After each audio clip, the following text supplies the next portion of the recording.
Halo, Assalamualaikum warahmatullahi wabarakatuh. Selamat pagi rekan-rekan semuanya. Apa kabar? Semoga sehat selalu ya.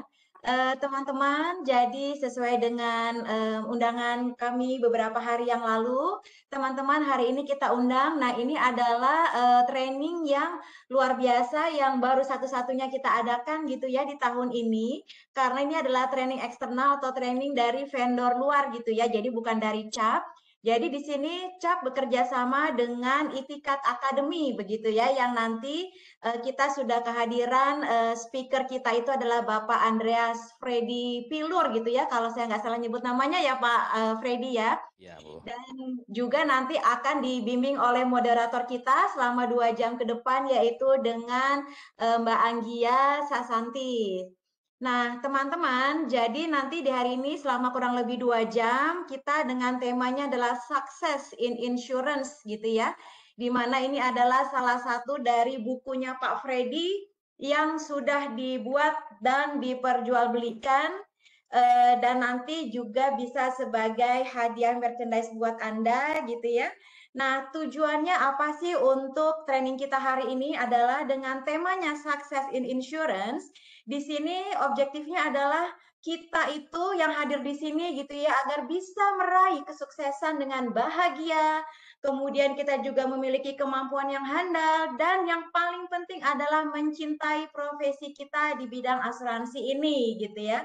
Karena ini harus menjadi passion kita. Nah, nanti bagaimana caranya? Nanti ada kisi-kisinya gitu ya dari Pak Freddy. Dan untuk peserta kita hari ini kita sudah undang agent dari CAP gitu ya, dan juga CAP General dan juga CAP Life. Kemudian juga ada staff marketing kita. Lalu juga ada underwriter kita, ada tim claim, dan juga ada tim compliance. Kita undang di sini. Semoga teman-teman semua semangat gitu ya, antusias dalam mendengarkan untuk training kita hari ini. Dan jangan segan bertanya gitu ya. Nanti silakan chat aja gitu ya kalau ada pertanyaan. Nah, sebelum kita mulai, kita nanti mau ini ya Mbak Anggia ya, kita akan take foto dulu. Teman-teman boleh kameranya di on kan dulu karena kan sekarang masih cantik-cantik ya, masih ganteng-ganteng. Boleh kita buka kamera buat kenang-kenangan kita hari ini dan juga pastinya buat audit OJK kita ya. Jadi sebagai bukti kita telah mengadakan training eksternal gitu ya. Boleh di on cam semuanya rekan-rekan. Ya, mumpung masih segar-segar nih.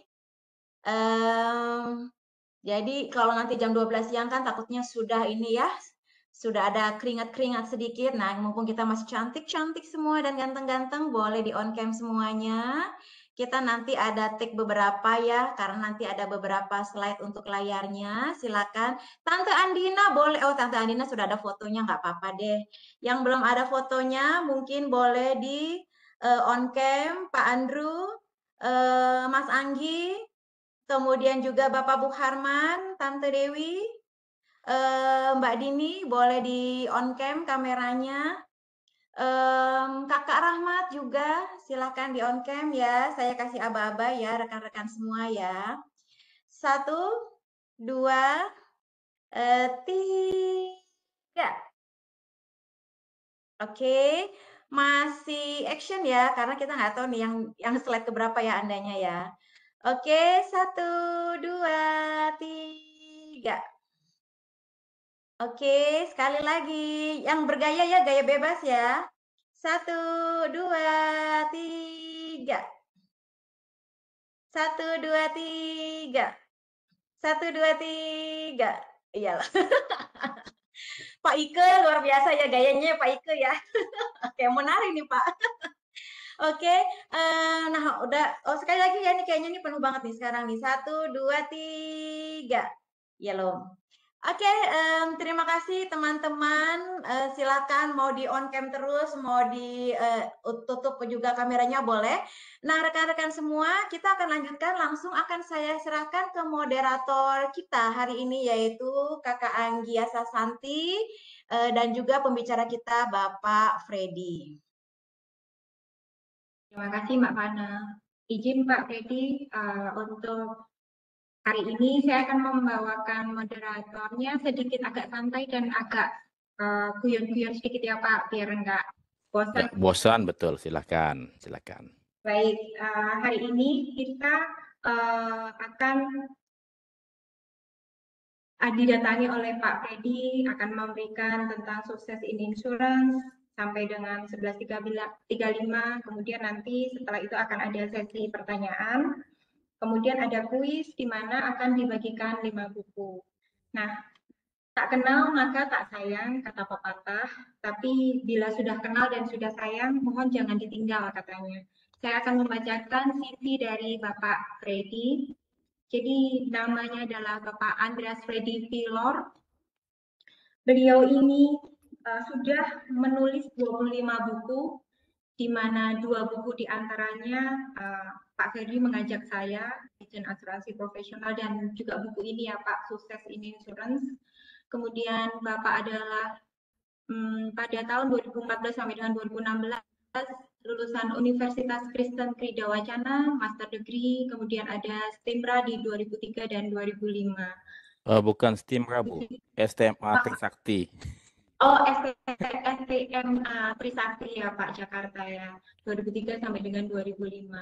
Kemudian certification-nya ada IKAI, ANSIF, kemudian AMAI di 2015. Kemudian bagi Pak Freddy ini mengajar adalah cara belajar yang terbaik ya, dan menulis adalah oksigen yang mengalir di dalam darah. Istimewa sekali. Kemudian di sini adalah asuransi-asuransi yang Pak Freddy maupun broker yang pernah Pak Freddy bekerja, tapi seperti yang ditulis bahwa di sini Bapak tidak bekerja, tapi di sini adalah perguruan tinggi ya Pak ya. Jadi PT itu bukan perseroan terbatas, tapi bagi Pak Freddy adalah perguruan tinggi. Kemudian di Pak Freddy ada aliansi utama, kemudian di umur 50 tahun Pak Freddy memutuskan untuk pensiun dini, dan yang tadi sudah diceritakan untuk memberikan kesempatan bagi para generasi muda, kemudian membangun Itikat Academy, sebuah lembaga pendidikan dan pelatihan yang berfokus pada bidang asuransi dan manajemen risiko. Seperti itu. Melalang buana di perguruan tinggi asuransi, juga broker. Dan saat ini Pak Freddy fokus untuk meningkatkan inklusi dan literasi bagi industri asuransi di Indonesia, seperti itu. Kemudian jangan lupa di akhir sesi nanti akan ada tanya jawab juga. Kami persilahkan bagi teman-teman yang ingin bertanya, kami persilahkan, dan mohon untuk memfokuskan pada materi apa yang akan disampaikan Pak Freddy, karena nanti di akhir acara akan ada kuis. Dan akan ada 5 buku sukses in insurance yang akan dibagikan. Jadi buku ini kalau saya boleh cerita sedikit ya Pak. Jadi saya, Pak Freddy, dan 8 penulis lainnya, ada Bu Arianti. Jadi kami itu amat sangat concern dengan rendahnya inklusi, literasi, dan minat para lulusan perguruan tinggi negeri untuk mengambil dan memutuskan meniti karir di industri perasuransian. Jadi semoga buku ini dapat menjadi referensi bagi para profesional maupun para masyarakat yang ingin mendalami lebih jauh lagi tentang industri perasuransian di Indonesia. Dan juga saya sendiri berharap bahwa buku ini nantinya yang teman-teman yang dapat ya, itu bukan cuma menjadi ganjalan pada saat tidur ya, atau ganjalan pintu biar enggak kebuka ketutup ya. Jadi buku ini adalah peta perjalanan dalam pekerjaan dan karir di industri perasuransian. Untuk mempersingkat waktu dan tempat, kami persilakan Pak Freddy untuk memaparkan materi. Baik. Terima kasih Bu Anggia, Bu Ivana, dan Ibu Bapak sekalian. Perkenankan saya untuk share screen ya, untuk menyampaikan materi saya. Baik. Manakah tadi? Oh, ini dia. Oke, saya kembali ke oke. Sudah tampilkah di sana? Izin, sudah ya? Sudah, Pak. Oke, saya akan coba slideshow ya. Oke, jadi ini adalah sebuah tantangan buat saya. Terima kasih Cap, terima kasih Bapak sekalian. memberikan kesempatan buat saya untuk berbagi kepada industri perasuransian ya. Karena bagaimanapun juga saya masuk ke industri ini tidak sengaja, tanpa rencana ya. Jadi kalau misalnya boleh saya sampaikan ya, eh, saya tahun 86 lulus SMA di masuk ke perguruan tinggi negeri, tidak diterima, si malah nggak terima. Kemudian pada waktu itu papa saya tidak punya pekerjaan, sedang di darat ya, tidak, karena papa saya pelaut ya, sedang tidak punya uang. Kemudian carilah dia sekolah yang lebih ekonomis ya. Dan kemudian papa saya datang ke kerabatnya, Pak Fred Iswara, yang pendiri Mitra Iswara Norim Pandey Insurance Broker. Ya, di sanalah Pak Fred Iswara menyampaikan opini, bagusnya anakmu masukkan di sekolah asuransi saja. Pada waktu adalah Akademi Asuransi Trisakti. Ya, jadi saya tidak bisa. Saya pikir daripada saya nganggur, ya sudah, saya apapun yang ada saya jalani ya. Jadi saya jalani. Kemudian 86 saya kuliah di Akademi Asuransi Trisakti, tapi kuliahnya memang malam karena pada waktu itu diperuntukkan buat pegawai-pegawai asuransi yang cuma lulusan SMA pada waktu itu. Jadi saya belajar bersama dengan para pekerja industri perasuransian. Dan kemudian paginya saya kosong, saya bilang papa saya, boleh nggak saya magang? Ya sudah, kamu datang ke sana Pak Fred Iswara, akhirnya saya magang di sana ya, di Mitra Iswara pada tanggal 13 April tepatnya, 13 April tahun 1987 ya, saya mulai kerja sebagai magang ya. Dan saya lihat asuransi adalah suatu bisnis yang baik ya, bisnis yang baik sekali ya. Kenapa? Karena pada saat masyarakat luas mengalami suatu penderitaan, mengalami suatu kerugian, ya, kita datang membantu mereka dengan memberikan santunan ataupun ganti rugi untuk asuransi umum ya. Kita membantu mereka untuk dapat merecovery mereka punya hidup ya. Itu yang saya pikirkan pada waktu itu ya, dan saya makanya menggebu-gebu, saya belajar semua apa yang ada pada waktu saya pertama kali bekerja. Ya, 3 tahun pertama saya belajar asuransi di Mitra Iswara dan di Akastri, dan saya mendapatkan begitu banyak ya, begitu banyak. Karena saya bagaimanapun saya melihat bahwa kalau saya tidak kompeten, maka saya tidak bisa melakukan pekerjaan saya. Saya tidak bisa melayani masyarakat luas. Ya, jadi saya harus kompeten terlebih dahulu ya. Nah, kemudian namun dengan berjalannya waktu, ya namanya suatu industri ya, nggak usah asuransian, bahkan kehakiman, kepolisian ya, itu banyak penjahatnya kan, banyak polisi yang ditangkap, banyak hakim yang ditangkap karena melakukan kejahatan. Jadi memang ada dua sisi, ada bad cop, ada good cop ya, tapi itu pilihan ya. Seperti tadi bicara dengan Mbak Anggi pagi-pagi tadi ya, kita mau pilih mana, mau yang good atau yang bad, itu terserah kita kembali ya. Dan kemudian setelah saya menjalani hidup saya selama 30 tahun di industri perasuransian sejak usia 20 dan saya berhenti di usia 50, saya melihat bahwasannya saya harus keluar dari industri ini untuk memberikan kesempatan buat saya punya penerus ya, saudara Debbie yang ikut saya sejak lulus kuliah dari Atmajaya, dan kemudian Deb, kamu gantiin saya. Habis itu di usia 45 dia belum siap, jadi akhirnya saya kasih waktu kamu 5 tahun lagi untuk gantiin saya, posisi saya. Dan akhirnya saya pensiun dini di usia 50 dari perusahaan yang saya bangun, dan saya di sana masih menjadi komisaris utama di antara insurance broker ya. Dan kemudian saya bangun Itikat Akademi. Kenapa? Kan saya punya passion ya. Jadi salah satu hal yang katakanlah Anda harus miliki, apapun pekerjaan Anda harus punya passion ya. Apa Anda punya passion? Musik, edukasi, atau masak, atau kecantikan, atau apapun ya. Anda harus temukan passion itu. Kalau tanpa passion, saya khawatir kita hidup itu seperti di penjara. Kita bekerja itu seperti penjara ya. Jadi saya punya kawan namanya Martino Terg ya. Jadi pada waktu saya kerja di Ultramas, dia setiap minggu malam ya, itu perutnya mules. Minggu malam mules ya. Kenapa? Karena besoknya kerja gitu ya. Karena dia sudah tidak semangat untuk bekerja. Saya bilang, wah, kalau katakanlah kita menganggap kita punya pekerjaan adalah suatu neraka, suatu bencana, maka saya khawatir kita tidak akan bisa sukses dalam pekerjaan kita. Karena kenapa? Karena kita setengah hati melakukannya. Ya, jadi salah satu hal yang katakanlah kita mesti miliki, kita harus menganggap bahwa pekerjaan tersebut adalah suatu tempat di mana kita bisa melakukan kebaikan, di mana suatu tempat kita bisa membangun hubungan dengan sesama, suatu tempat di mana kita bisa meningkatkan kita punya kompetensi, ya. Nanti kita akan coba saya bahas ya.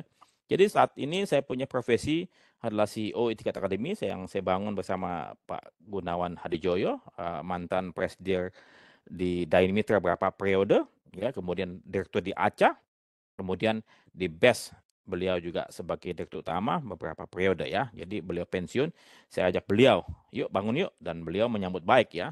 Beliau usianya mungkin di atas saya 5 tahun atau 6 tahun ya, atau lebih ya.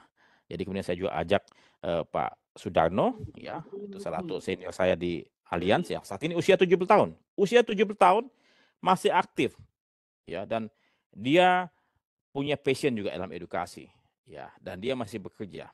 Makanya kenapa kita masih bisa bekerja di usia 70 tahun ataupun bahkan lebih, karena kenapa? Karena kita punya passion di situ ya.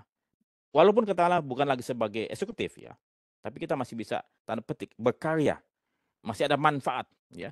Semalam Pak Thomas Bibi nyampaikan urip urip iku urup ya, itu adalah hidup bermakna atau bermanfaat ya. Betul nggak? Saya nggak tahu betul apa nggak itu bahasa Jawanya. Urip iku urup ya, itu bahasa Jawa ya. Bagus sekali ya. Betul ya. Oke, jadi saya sebagai CEO dan saya mungkin akan pensiun dari Etikat Academy kalau misalnya sudah ada yang pengganti saya, atau mungkin saya sudah capek, ya saya pengen santai karena hidup ini bukan untuk bekerja saja, tapi juga hidup untuk berbahagia bersama pasangan kita dan anak-anak kita, cucu-cucu kita. Saya sebagai dosen di Trisakti, ya, kemudian saya sebagai komisaris di 2 tempat di Antara Intermediary Indonesia, saya punya sebagai pemegang saham juga di sana, dan di Victoria Life ya sebagai komisaris independen. Saya sebagai penulis buku. Saya juga sebagai saksi ahli di berbagai sidang sengketa asuransi di pengadilan negeri, dan kemudian saya YouTuber amatir lah di Guru Asuransi dan Pemapan. Jadi ini saya punya kegiatan di usia 57 tahun dan mungkin saya akan lakukan sampai saya mungkin sudah tidak bisa bergerak lagi ya, entah kapan ya. Kemudian, oke, saya mulai materi ya, success in insurance ya. Jadi ada 2 kata, success and insurance ya. Jadi apa itu sukses? Ya, apa arti sukses buat Anda? Saya mungkin ada yang berkata sukses itu punya duit 10 miliar. Oke. Ada yang bilang kalau 10 miliar masih miskin, mestinya punya 1 T, simpan di rumah, ya gitu ya. Simpan di rumah 1 T, ya. Oke, 1 T. Ya, tapi ada yang juga bilang 1 T masih miskin, kayak Elon Musk 1 T masih miskin buat beliau kan. Gitu loh. Jadi apakah sukses itu dalam bentuk materi, dalam bentuk harta? Ada yang bilang sukses itu punya bintang 4, jenderal, ya, itu baru sukses. Lu cuma punya banyak uang tapi lu jadi kaya tapi tidak, pangkat lu rendah. Jadi ini semua pola pikir beda-beda. Ada yang bilang sukses itu sehat, fit, ya, atau sukses itu saya punya gelar profesor, doktor, MM, MPD, PhD dan lain-lain. Itu ada yang bilang sukses. Ya, jadi sukses itu ada yang bilang saya sukses itu cukup sederhana, ya punya rumah yang bisa ditempati dan kemudian di dalamnya ada istri yang cantik, yang baik hati dan tidak sombong, kemudian ada anak-anak yang sehat dan cucu-cucu yang semuanya harmonis. Itu sukses. Ya. Jadi semua sukses tersebut saya percaya sukses itu bukan cuma 1 ya. Jadi ini ya, sukses buat Anda apa itu? Anda pikirkan, apakah sukses itu bahagia? Jadi saya akan bahagia bila mana saya sudah punya mobil Ferrari. Oke. Kemudian saat kita sudah punya Ferrari, saya bahagia. Tapi bahagia tersebut apakah akan tetap ada bahagianya? Mungkin setelah punya 5 bulan, bahagianya sudah mengecil, sudah menyusut. Punya setahun, mungkin bahagianya sudah hilang. Ya, jadi bahagianya pada saat kita punya sesuatu. Setelah itu hilang. Saya bahagia bila mana bisa mengawini seseorang yang cantik kayak bintang film ini. Mungkin pada waktu pernikahan bahagia sekali, tapi setelah setahun bahagianya mungkin hilang. Ya. Jadi itu semua sangat relatif. Anda tinggal pikirkan lagi, ya. Jadi menurut saya sukses itu cukup, ya. Katakanlah misalnya mau beli kopi cukup, ya, ada duit kan. Pada waktu mau beli mobil cukup, ya. Tapi kemudian menurut saya sendiri misalnya ada duit ya dan mampu membeli Mercy ataupun BMW ataupun Alphard ataupun yang lain, saya tidak akan beli. Saya lebih baik uangnya saya tabung, saya nikmati bunganya untuk saya bisa jalan-jalan, untuk saya bisa membantu orang lain lebih banyak, kan begitu. Saya tidak akan gunakan uang saya untuk kemewahan, tidak, karena itu bukan jalan hidup saya. Tapi mungkin ada yang mau hidup mewah, mau kelihatan glamor, ya, padahal mungkin uangnya pas-pasan, habis itu tuanya blangsak. Ya itu masing-masing pilihan ya. Kembali lagi, yang pasti ya, sukses itu adalah tidak menjadi beban orang lain. Sukses itu bisa membantu lebih banyak orang, ya. Sukses itu bermakna dan memberikan sukacita buat sesama. Di mana kita hadir, disitulah sukacita hadir pula. Saat kita pulang nanti ke rumah Bapak, banyak yang sedih, banyak yang menangis. Itulah sukses yang sesungguhnya, ya. Oke, jadi saya percaya Anda semua punya nilai-nilai hidup karena sukses itu sangat relatif. Oke, asuransi. Ada yang bilang angsuran lah, ada yang bilang asu lah.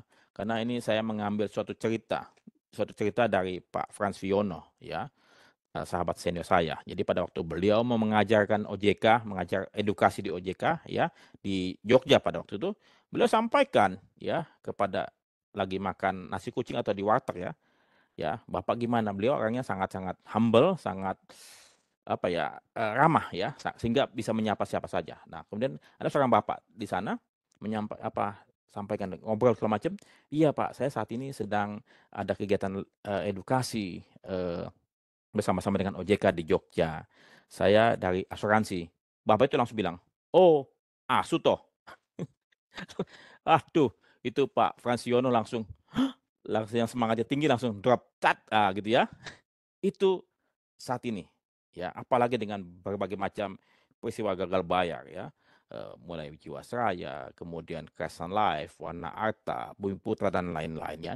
Tapi kemudian apakah kita tidak berani untuk menghadapi dunia hitam di sana yang memang sedang gelap, sedang menghantui kita semua? Kalau saya sih tidak takut, ya. Ya memang ada kenyataan tersebut, ada fakta, ada bukti itu, tapi bukan saya. Mereka semua di sana yang melakukan kejahatan, ya, bukan saya. Nah, makanya tadi kita mau pilih mana, ya? Apakah karena kita mau mengakui sebelum katakanlah kita mau bertobat, memperbaiki, kita mesti apa? Kita mesti mengakui, admit itu dosa.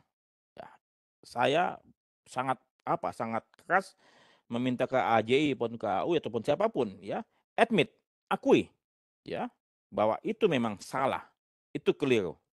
Dan lantas apa? Tobat dan lakukan perbaikan. Ya. Karena asuransi adalah bisnis jasa, ya, bukan barang, ya. Makanya orang mau beli handphone atau beli asuransi, maka pasti beli handphone. Ya, kenapa? Handphone langsung bisa dipakai, langsung bisa digunakan. Ya, sedangkan jasa asuransi nggak bisa langsung digunakan.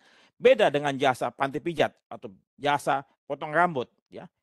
Potong rambut, ya, selesai, bayar, itu jasa. Tapi asuransi bukan jasa yang bisa langsung dinikmati. Tapi apa? Jasa dalam bentuk apa? Janji. Janji loh. A promise. Dalam sebuah kontrak. Ya, namanya polis asuransi.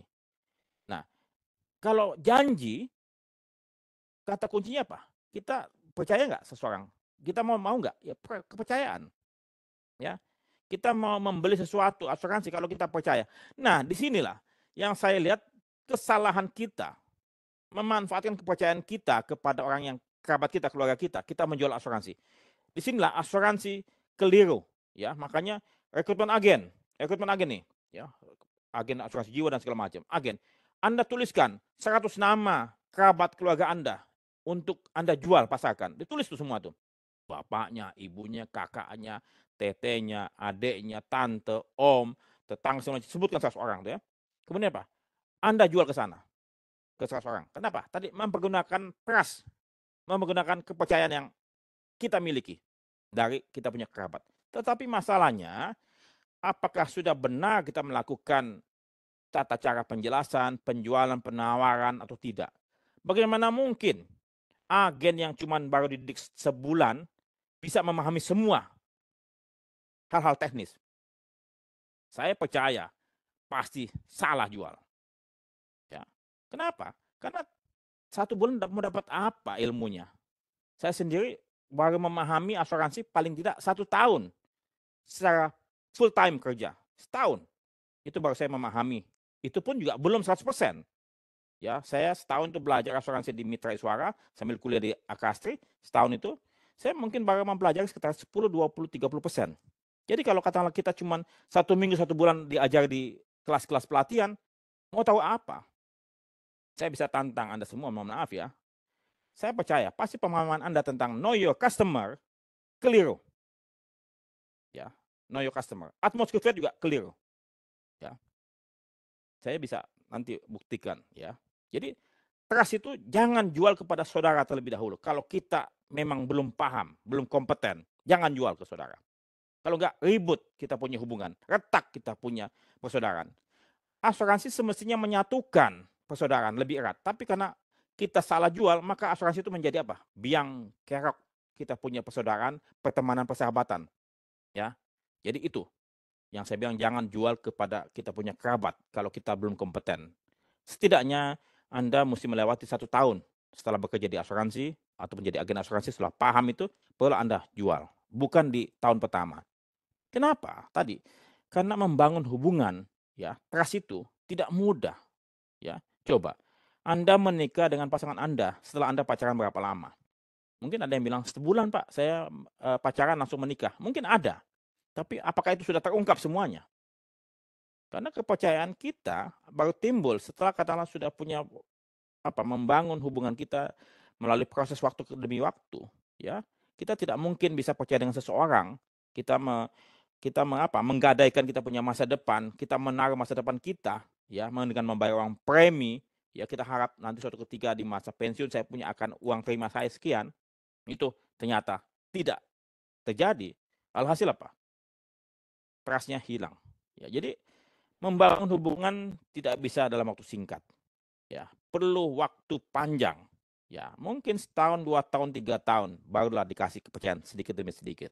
Ya, tetapi kemudian setelah kepercayaan tersebut dipegang, makanya mengapa bisnis asuransi ini setelah Anda jadi agen setelah setahun 2 tahun itu bisnis tersebut makin bertumbuh. Kenapa? Kayak bola salju. Ya, kayak bola salju. Dari atas mungkin berat, tapi setelah lambat laun makin lama makin besar, makin turun, bola salju Anda bisnis Anda makin lama makin besar. Kenapa? Karena relationship ini, referensi yang Anda bisa dapatkan.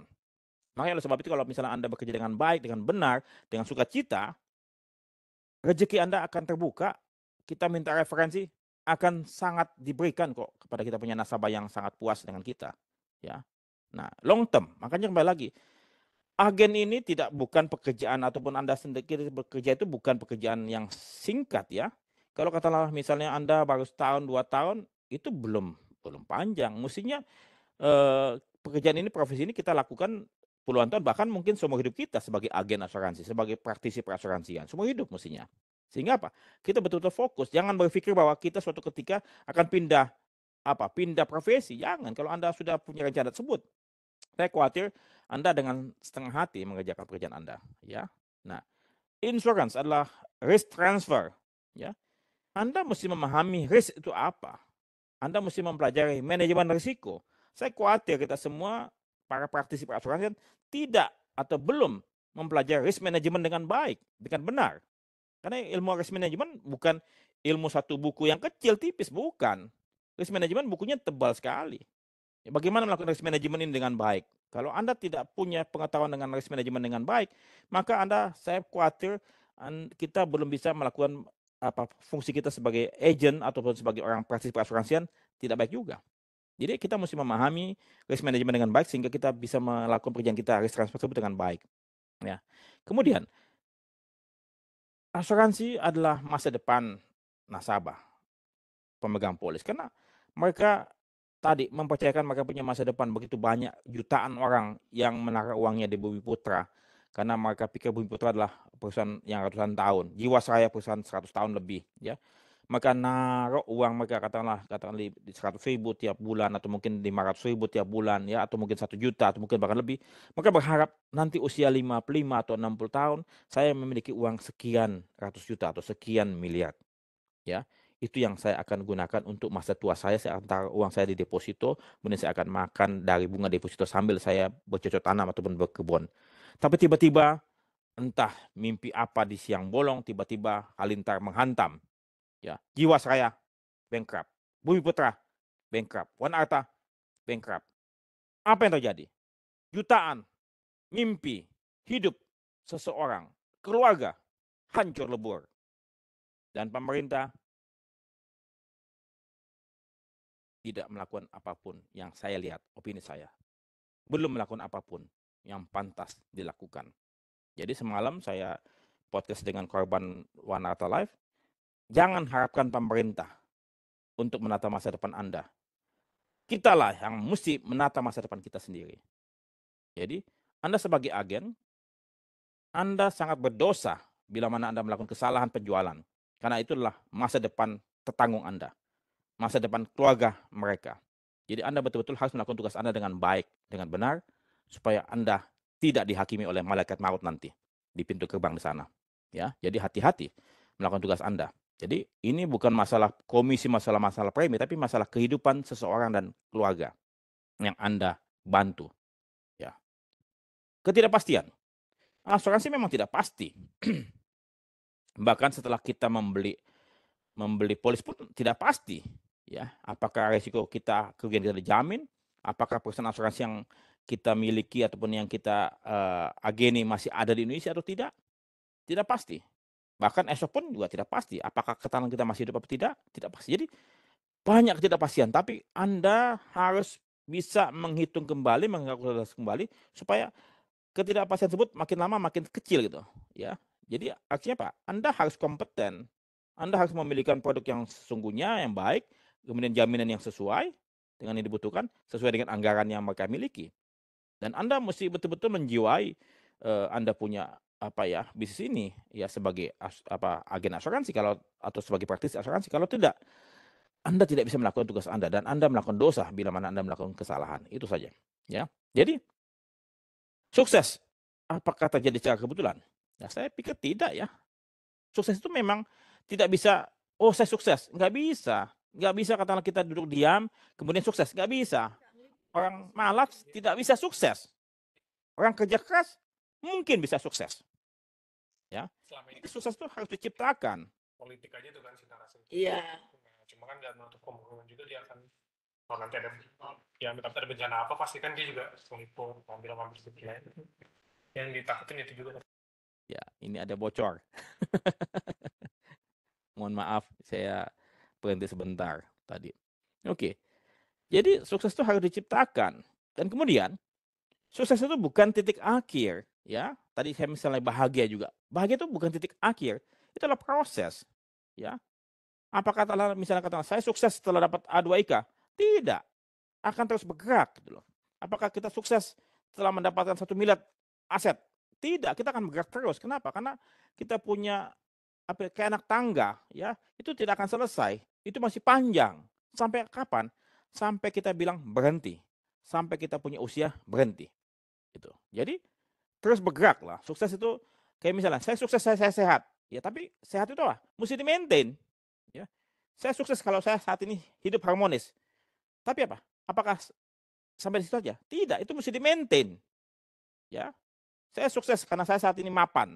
Apakah saya akan sukses mapan terus sampai tua? Enggak, saya mesti maintain. Saya mesti pelihara, mesti jaga. Ya, artinya apa? Itu terus bergerak, perjuangan tersebut tidak akan selesai ya. Dan kemudian ya, saya coba sampaikan pada Anda semua ya. Sukses itu bukan mengukur atau membandingkan diri kita dengan orang lain. Ya, jangan pernah membandingkan diri kita dengan orang lain. Ya, sesekali boleh lah. Ya, sesekali boleh. Saya dengan dia, apa hebatnya dia? Dia S1, saya S2. Tapi kok dia lebih sukses? Apa caranya? Kita belajar dari dia. Oh, ternyata dia S1 tapi punya sertifikasi yang lain-lain. Oh, ternyata dia punya kompetensi cara public speaking yang baik, presentation baik. Oh, gitu. Tapi ternyata dia juga penjilat. Nah, yang penjilatnya jangan dipakai, jangan dicontoh ya. Contohlah yang baik-baik, diambil. Tapi kemudian jangan suka mengukur ya rezeki kita dengan yang lain karena rezeki kita sudah tertakar oleh Tuhan ya. Itu ya. Jadi apa? Bandingkanlah sukses Anda ya. Hari ini Anda bagaimana? Masa lalu bagaimana? Apakah ada perubahan atau tidak? Kalau ada perubahan, berarti apa? Anda sukses. Tapi perubahannya seberapa besar? Misalnya katakanlah, oke, tahun ini Anda baca buku apa? Oh, tidak ada buku yang saya baca. Berarti apa? Anda punya kompetensi tidak berubah. Anda ambil sertifikasi apa? Oh, tidak ada sertifikasi yang saya ambil. Jadi Anda punya kompetensi, ada nggak pertumbuhan? Tapi saya punya bisnis banyak, Pak. Kemarin saya punya nasabah 10, sekarang saat ini sudah 20. Oke, itu sukses dalam bidang premi ataupun bisnis. Tapi kan tadi suksesnya banyak sekali, ya. Anda mesti kombinasikan itu semua, ya. Dan bandingkan hari ini Anda dengan hari esok Anda. Kalau Anda berubah, bertumbuh, maka Anda sukses. Kemudian apa? Saya selalu pakai kata sukses tidak berfokus pada diri sendiri, ya. Jadi poinnya, kalau Anda ingin sukses, jangan memikirkan diri sendiri. Misalnya contoh gini, saya selalu pakai suatu analogi atau suatu filosofi demikian gini. Kalau saya menjual asuransi, ya, yang saya jual bukanlah untuk saya bukan untuk mendapatkan premi ataupun komisi buat saya, tapi saya berikan kebaikan, saya berikan kompetensi saya, profesionalisme saya kepada mereka, untuk mereka mendapatkan produk asuransi yang sesuai dengan kebutuhan mereka, dengan anggaran mereka. Ya, saya ingin menaruhkan kebaikan, saya memberikan kebaikan pada mereka. Seandainya mereka tidak mau menerima kebaikan saya, maka yang akan mengalami kerugian bukan saya, tapi mereka. Ya, jadi, dan kemudian saya berharap pola pikir ini kita miliki semua, bahwa saya melakukan kebaikan buat semua orang yang saya jumpai. Jadi saya tawarkan kebaikan ini. Bila mana nanti kemudian mereka tidak mau menerima, anggap saja mungkin dia tidak beruntung. Kita coba lain lagi. Saya percaya rezeki kita akan berbanding lurus dengan kebaikan yang kita lakukan. Maka oleh sebab itu, lakukanlah kebaikan sebanyak mungkin kepada siapapun. Jangan memilih-milih, ya. Jadi kita fokus pada orang lain. Kalau katakan kita sudah menawarkan kebaikan, maka wajah Anda akan terlihat ikhlas, tulus, ya. Tapi kalau Anda punya Anda punya profesi sebatas Anda mau melakukan supaya saya dapat premi, supaya saya dapat komisi, maka nasabah Anda ataupun calon nasabah Anda akan melihat dolar di mata Anda. Wah, ini duit mulu matanya, mata duitan, ya. Tapi kalau Anda mau melakukan kebaikan, ya, itu terpancar kok di mata Anda, di wajah Anda. Lakukan kebaikan untuk calon nasabah Anda, ya. Kemudian sukses itu bukanlah suatu tiba-tiba, tapi adalah buah, ya, buah ataupun konsekuensi dari apa yang kita lakukan. Mulai dari mana? Pikiran kita, perkataan kita, dan perbuatan kita. Itu mesti linear, mesti berbanding lurus, ya. Jadi saya percaya hubur tabur tua itu ada, ya. Kalau mungkin orang lain yang Buddha bilang karma ataupun Hindu bilang karma, ya. Tapi tabur tuai itu ilmu alam semesta kok, ya, bukan ilmu suatu agama, tapi alam semesta punya ilmu itu, ya. Jadi nggak usah khawatir Anda punya kebaikan-kebaikan yang Anda lakukan mungkin belum berbuah, sabarlah dan teruslah berbuat kebaikan. Dan suatu ketika percayalah Anda akan bahagia. Walaupun mungkin nanti sukses Anda bukan dalam bentuk uang, ya, tapi dalam bentuk kesehatan, dalam bentuk keharmonisan, anak-anak kita, cucu kita bahagia, ya, istri kita juga bahagia. Itulah sukses kita. Jadi sukses itu belum tentu dalam bentuk uang, tapi dalam bentuk yang lain. Dan jangan berhenti untuk berbuat baik, walaupun mungkin Anda tidak lihat buahnya saat ini. Karena Tuhan memang menyelipkan buah-buah tersebut bukan dalam bentuk uang saja, ya, tidak. Oke. Nah, nasi dan nasibmu, ya, saya selalu bilang nasibmu berasal dari mana? Kontribusimu, dari relasi, ya. Jadi kalau Anda punya kontribusi, Anda punya kebermanfaatan buat dunia, alam semesta, sedikit sekali, dan Anda selalu menghitung, kalau gua kasih kebaikan, gua balik apa? Jangan berpikir sekali-sekali untuk take and give, ya. Kan dulu kan take and give, ngambil dulu baru give, ya. Dan kemudian dibalik, give and take. Salah itu. Give and take, berarti kita berikan baru kita ambil take, itu salah. Kemudian ada naik lagi kelas, ya, give and receive, itu juga salah, ya, udah nggak masanya lagi. Yang saat ini adalah give and forget, berikan kebaikan dan lupakan, maka Anda ikhlas, ya. Kalau Anda ikhlas, alam semesta tidak akan pernah luput mencatat apapun yang Anda lakukan, baik itu kebaikan maupun sebaliknya. Ya, jadi kontribusi Anda dalam bentuk kasih itu menentukan nasib Anda. Dan nasib kita ditentukan oleh relasi kita. Seberapa banyak relasi kita? Ya. Karena relasi yang membantu kita untuk bertumbuh. Kita tidak bisa bertumbuh dengan diri kita sendiri. Mesti ada orang lain yang membantu kita. Entah orang tua, entah atasan kita, entah sahabat kita. Maka oleh sebab itu nanti Anda mesti membangun networking, ya. Oke, jadi nasib kita sangat bergantung kepada kontribusi dan relasi kita. Oke, Anda coba nonton lah. Saya sering kali nonton film-film yang menginspirasi ya. Salah satunya contohnya Cinderella Man yang main Russell Crowe ya. Ini film yang bagus sekali. Mungkin Anda pernah nonton juga Pursuit Unhappiness yang main Will Smith ya. Itu juga bagus, suatu cerita yang bagus ya. Anda coba nonton film-film yang menginspirasi, membuat Anda ya ini bisa kok, bagus ya. Kalau nggak usah jauh-jauh loh, Anda tahu si Nick Vujicic ya, Nick Vujicic yang nggak punya lengan, nggak punya kaki ya. Beliau menginspirasi dunia ya. Oke, challenges ya, ada internal dan eksternal ya. Internal adalah kita punya diri, eksternal di luar sana ya. Jadi kita mesti melakukan menghadapi dan kemudian menguasai tantangan ini. Oke, tapi saya kemudian lewat ya. Sangat banyak banyak jalan menuju sukses ya. Namun jalan yang saya ambil ini yang saya mau coba sampaikan kepada Anda semua ya. Ada 5 kata kunci yang saya gunakan untuk saya mencapai sukses ya. Ada 5 kata kunci yaitu 1. Ya, kita akan coba lihat ya. Jadi saya singkat L2 GAN ya, L2 GAN. Oke. Anda mesti mencintai apapun pekerjaan Anda. Tanpa syarat. Kalau kita tidak mencintai pekerjaan kita, maka kita tidak akan bahagia di sana. Kita tidak akan merasakan sukacita. Ya, passion tersebut akan hilang. Tapi kalau Anda cinta, saya percaya ya, Anda tidak akan merasakan susah pada saat Anda melakukan pekerjaan. Kayak misalnya contoh Bon Jovi ya. Bon Jovi sebagai musisi, dia mencintai pekerjaannya dia. Jadi bahkan pekerjaan dia adalah merupakan bagian daripada hidup dia. Ya, dia melakukan bikin musik, bikin lagu, itu hobi dia, kesenangan dia. Ya, dia mencintai. Kalau dia dipisahkan dari musik, saya percaya dia akan menderita sengsara. Leonardo atau Messi, dia mencintai bola. Ya. Kalau dia hidup tanpa bola, saya percaya dia akan mati. Ya, akan mati. Maka oleh sebab itu kita mesti mencintai. Nah, kemudian mencintai pekerjaan kita dengan tadi memiliki intention, motif, itikat yang baik untuk kebaikan orang lain. Kelihatan antusias. Ya. Kalau Anda menjual ataupun bekerja di perusahaan Anda ataupun sebagai agen asuransi, akan terpancar di wajah Anda. Apakah Anda antusias atau tidak? Anda bersemangat atau tidak? Dari perkataan Anda terlihat, dari mata Anda terlihat, Anda antusias atau tidak dengan pekerjaan Anda. Kalau Anda tidak antusias dengan pekerjaan Anda, maka Anda seperti berkabut hidup Anda. Ya, sebentar lagi hujan deras, ada badai petir. Jadi Anda harus apa? Antusias. Ya, tanpa antusiasme selesai hidup Anda. Ya. Kemudian sincerely ya, kita mesti tulus, ikhlas. Jadi tanamkan kebaikan kepada orang lain, kepada siapapun yang kita temui, maka walaupun banyak penolakan yang kita terima, kita tetap tulus kok.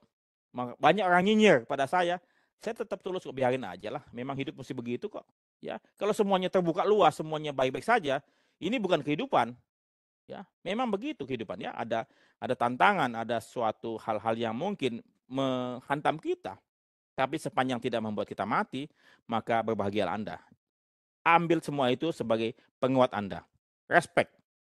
Ya, kita mesti hormat, kita mesti sopan santun, kita mesti menghargai siapapun dia. Walaupun dia yang lebih muda pada kita, ya dia lebih junior, tetaplah respect. Apalagi sama yang tua, Anda mesti hormat, mesti sampaikan salut. Senior, ya happy, jelas ya. Anda mesti happy. Kalau Anda tidak happy, itu Anda punya sedih, Anda punya kemurungan, ya akan terlihat, akan ketepaan. Nasabah Anda ketepaan, Anda punya sedih ya. Jadi sedih itu, bahagia itu menular ya. Jadi bawalah kebahagiaan kemanapun Anda melangkah, maka hidup Anda pasti akan bahagia. Bahagia bisa diciptakan kok. Ya, Anda ciptakan aja bahagia. Anda tertawa saja, walaupun tanpa alasan. Anda tertawa saja. Terima kasih Tuhan. Syukuri apa yang Anda terima. Anda bahagia. Ya, honestly, jujur, optimis, membantu, ya help, patient, persistence, ya sabar, kemudian tekun. Ini sebuah sikap-sikap ataupun perilaku, kebiasaan yang muncul dari kata love. Kalau Anda mencintai pasangan Anda, istri Anda atau suami Anda akan punya sifat-sifat ini. Ya. Mungkin Anda punya pasangan sudah tua, bawel. Ya sudahlah, memang sudah berubah, ya sudah. Passion aja, sabar aja. Terima saja. Oh, itu nasibku. Ya sudah, nggak apa-apa. Ya, memang kan hidup itu memang tidak selalu untuk bahagia.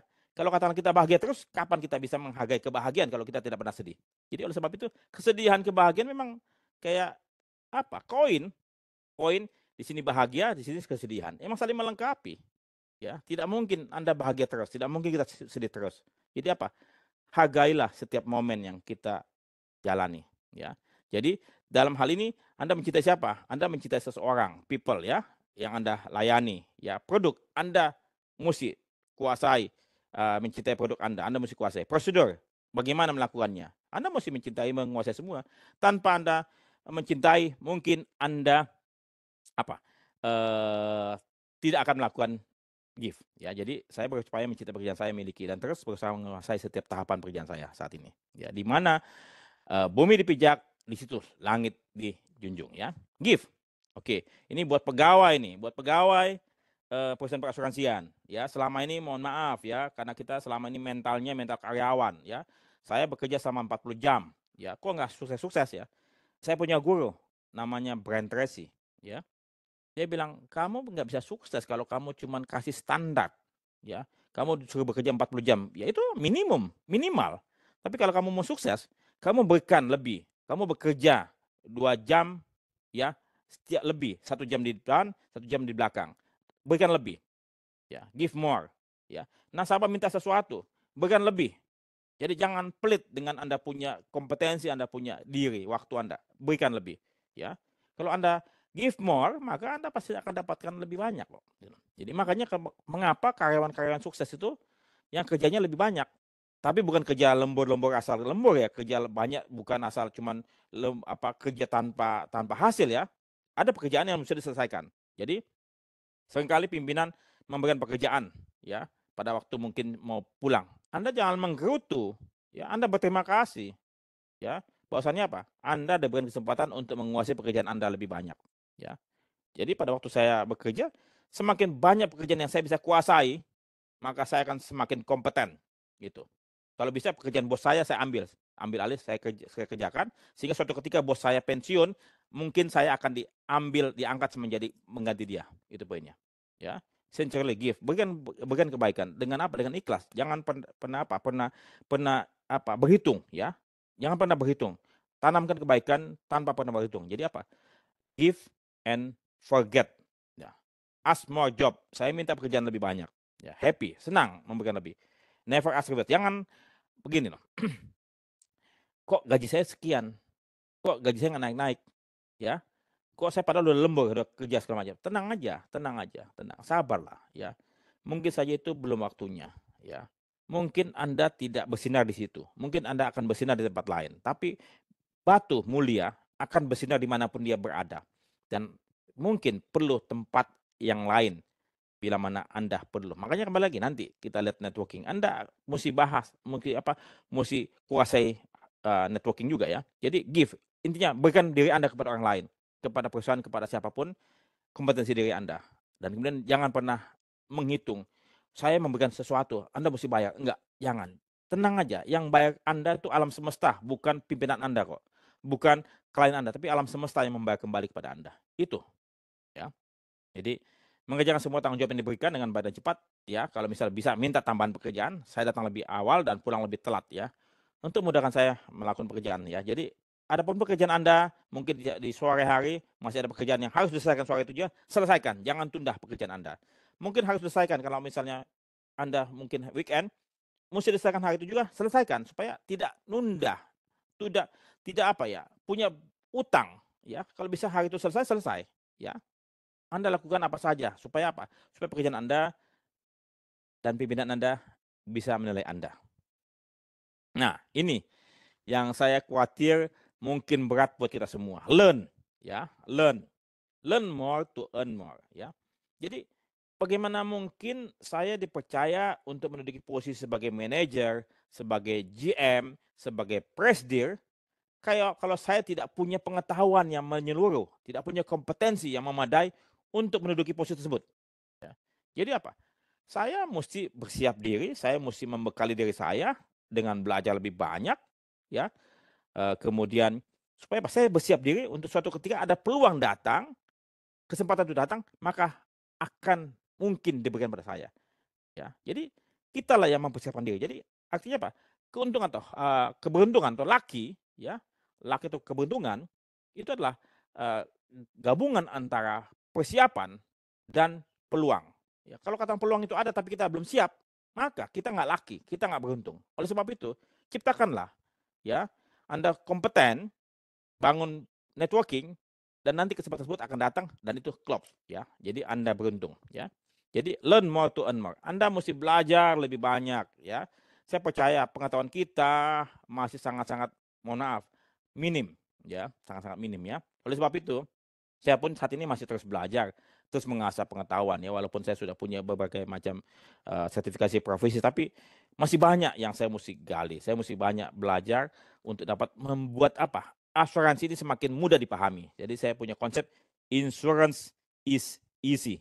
Jadi I3, ya. Saya lagi mau bikin konsep itu karena asuransi itu mudah sebetulnya. Jadi jangan membuat sesuatu yang mudah dipersulit gitu loh.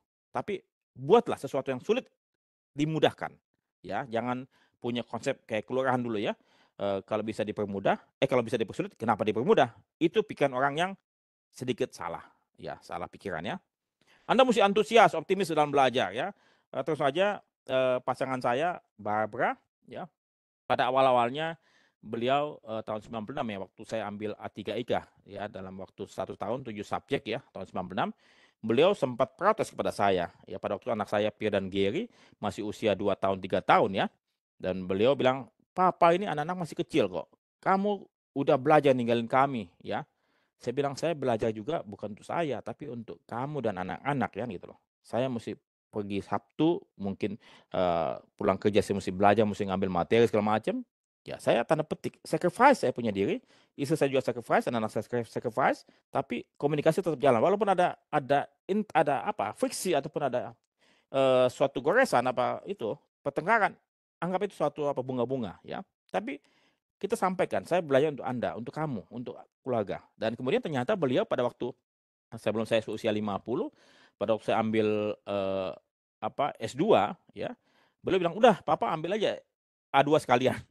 Jadi sebelum usia 50 itu sedang hedik-hediknya saya ambil A2 dan ambil S2, ya, tapi beliau mendukung saya. Jadi pada waktu usia beliau menjelang 50, beliau yang malah dorong saya untuk ambil sertifikasi dan segala macam. Dan saat ini kami punya komunikasi sudah sejalan, sudah seirama, sudah selaras. Jadi beliau mengizinkan saya untuk melakukan saya punya aktivitas karena beliau tahu apa yang saya lakukan adalah untuk mereka, ya. Jadi Anda mesti ambil seminar, Anda ambil mesti workshop, Anda mesti beli buku, baca VCD. Kalau sekarang VCD udah nggak lagi, ya. CD apalagi nggak ada. Dulu VCD saya suka dengarkan apa, kaset itu sambil mendengar, sambil belajar, sambil menyetir, sambil belajar, ya. Itu yang saya belajar dari guru saya, Brian Tracy. Banyak audiobook, ya, yang Anda bisa dengarkan sambil belajar, ya. Ya. Dan makanya saat ini Anda YouTube, Anda lagi nunggu, Anda bisa belajar dari guru asuransi di YouTube, ya. Anda bisa belajar apapun itu loh. Jadi jangan sia-siakan waktu Anda sedang menunggu, sedang ngapain. Jadi saya sendiri lebih senang menunggu, datang lebih awal, saya menunggu waktu untuk bertemu, apapun itu. Dalam waktu menunggu tersebut saya bisa menulis buku, saya sedang bisa melakukan apapun saja. Jadi waktu menunggu adalah waktu yang sangat efektif untuk melakukan sesuatu yang bisa Anda gunakan. Jangan nonton apa, Instagram yang tidak ada manfaatnya, yang mungkin TikTok yang tidak ada manfaatnya juga. Cari sesuatu yang ada isinya buat Anda punya diri. Jangan nonton yang tidak ada kaitan dengan masa depan Anda. Jangan suka gosip artis segala macam yang kayak misalnya, mohon maaf, ya, yang tidak ada manfaatnya, kayak contoh Hatta Halilintar ataupun siapapun yang tidak ada gunanya buat hidup Anda. Ya, Anda senang, lantas apa? Apa yang Anda dapatkan untuk hidup Anda? Ya, untuk refreshing. Tidak, kalau Anda mendengarkan sesuatu hal yang sampah, Anda menonton sampah, maka pikiran Anda dan jiwa kita isinya sampah. Itu. Jadi kita akan menjadi seseorang seperti apa yang kita tonton, yang kita lihat, yang kita baca. Ya, itu kita. Jadi hati-hati dengan Anda punya konsumsi pikiran Anda. Gunakanlah pikiran Anda untuk hal yang baik untuk masa depan Anda. Ya, jadi gunakan untuk belajar, untuk menempa diri Anda lebih baik dan lebih baik lagi setiap hari ya. Anda mesti happy, belajar mesti happy. Kalau Anda tidak belajar happy, Anda tidak akan mendapatkan pengetahuan pelajaran. Karena Anda cemberut saja, gue belajar capek, mengerengut, nggak akan dapatkan sesuatu. Jadi kita akan, kayak misal makanya studi wisata, kalau Anda belajar pada waktu di SMP SMA, Anda studi wisata, Anda bernama wisata, belajar sambil studi kan, itu bahagia ya. Kalau misalnya kata anak kita sedang bahagia, maka semua pengetahuan kita bisa serap dengan sebaik-baiknya. Makanya apa? Anda mesti bahagia. Ya, itu yang saya lakukan. Nah, ini saya punya ya, saya mengikuti kursus seminar dan pelatihan, walau kadang membayar sendiri ya. Saya tidak menunggu perusahaan untuk sekolahan saya. Jadi beberapa perusahaan yang saya pernah disekolahkan, Tokyo Marine saya disekolahkan. Di Wanatata tidak, saya ambil belajar sendiri khusus ya. Di Allianz saya juga ambil sendiri khusus ya, walaupun ada jatah, tapi saya tidak menunggu jatah. Saya ambil sendiri karena waktu kita sangat mahal, time is money ya. Jadi Anda mesti belajar terus-menerus ya, tanpa menunggu jatah. Ya, bagus sekali Cap memberikan apa? Memberikan Anda pelajaran hari ini ya. Dan ini Anda bisa ambil, pakai sebagai Anda punya referensi, Anda bisa buang terserah Anda. Itu pilihan Anda kok. Ya. Saya saat ini punya perpustakaan pribadi di rumah maupun di kantor yang mungkin jumlahnya hampir 2.000 atau 2.500 ya. Jadi saya punya buku referensi berbagai macam, Anda bisa datang ke kantor saya untuk coba lihat buku apa yang Anda itu. Tapi saat ini karena sudah ada e-book, jadi mungkin akan lebih mudah. Saya pun juga banyak e-book yang saya miliki. Ya. Attitude. Nah, ini penting ya, perilaku, kebiasaan ya.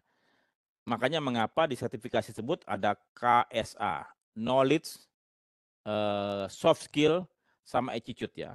Karena seseorang profesional ya, mungkin mereka pengetahuannya banyak, knowledge-nya banyak, soft skill-nya banyak, tapi attitude-nya belangsak, kurang ajar, tidak sopan, suka nipu orang, suka bohong, ya integritasnya rendah, ya nggak akan sukses. Jadi akhirnya dia takut, pimpinan perusahaan takut, wah ini kayaknya pernah ada blacklist, ada pernah melakukan sesuatu hal yang terkait dengan premi atau dengan klaim, tidak akan sukses kita. Maka oleh sebab itu kita, attitude kita mesti jujur, mesti rapi, mesti antusias, mesti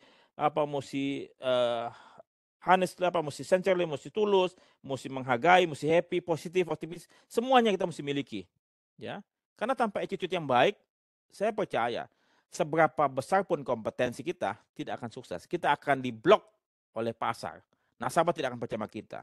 Ya, attitude ini perlu. Ya, makanya siapa si Warren Buffett ya sampaikan kan, ada 3 hal yang diperlukan dalam merekrut seorang karyawan. Pertama, knowledge atau kompetensi, ya. Kemudian energi, spirit, passion. Yang ketiga adalah attitude.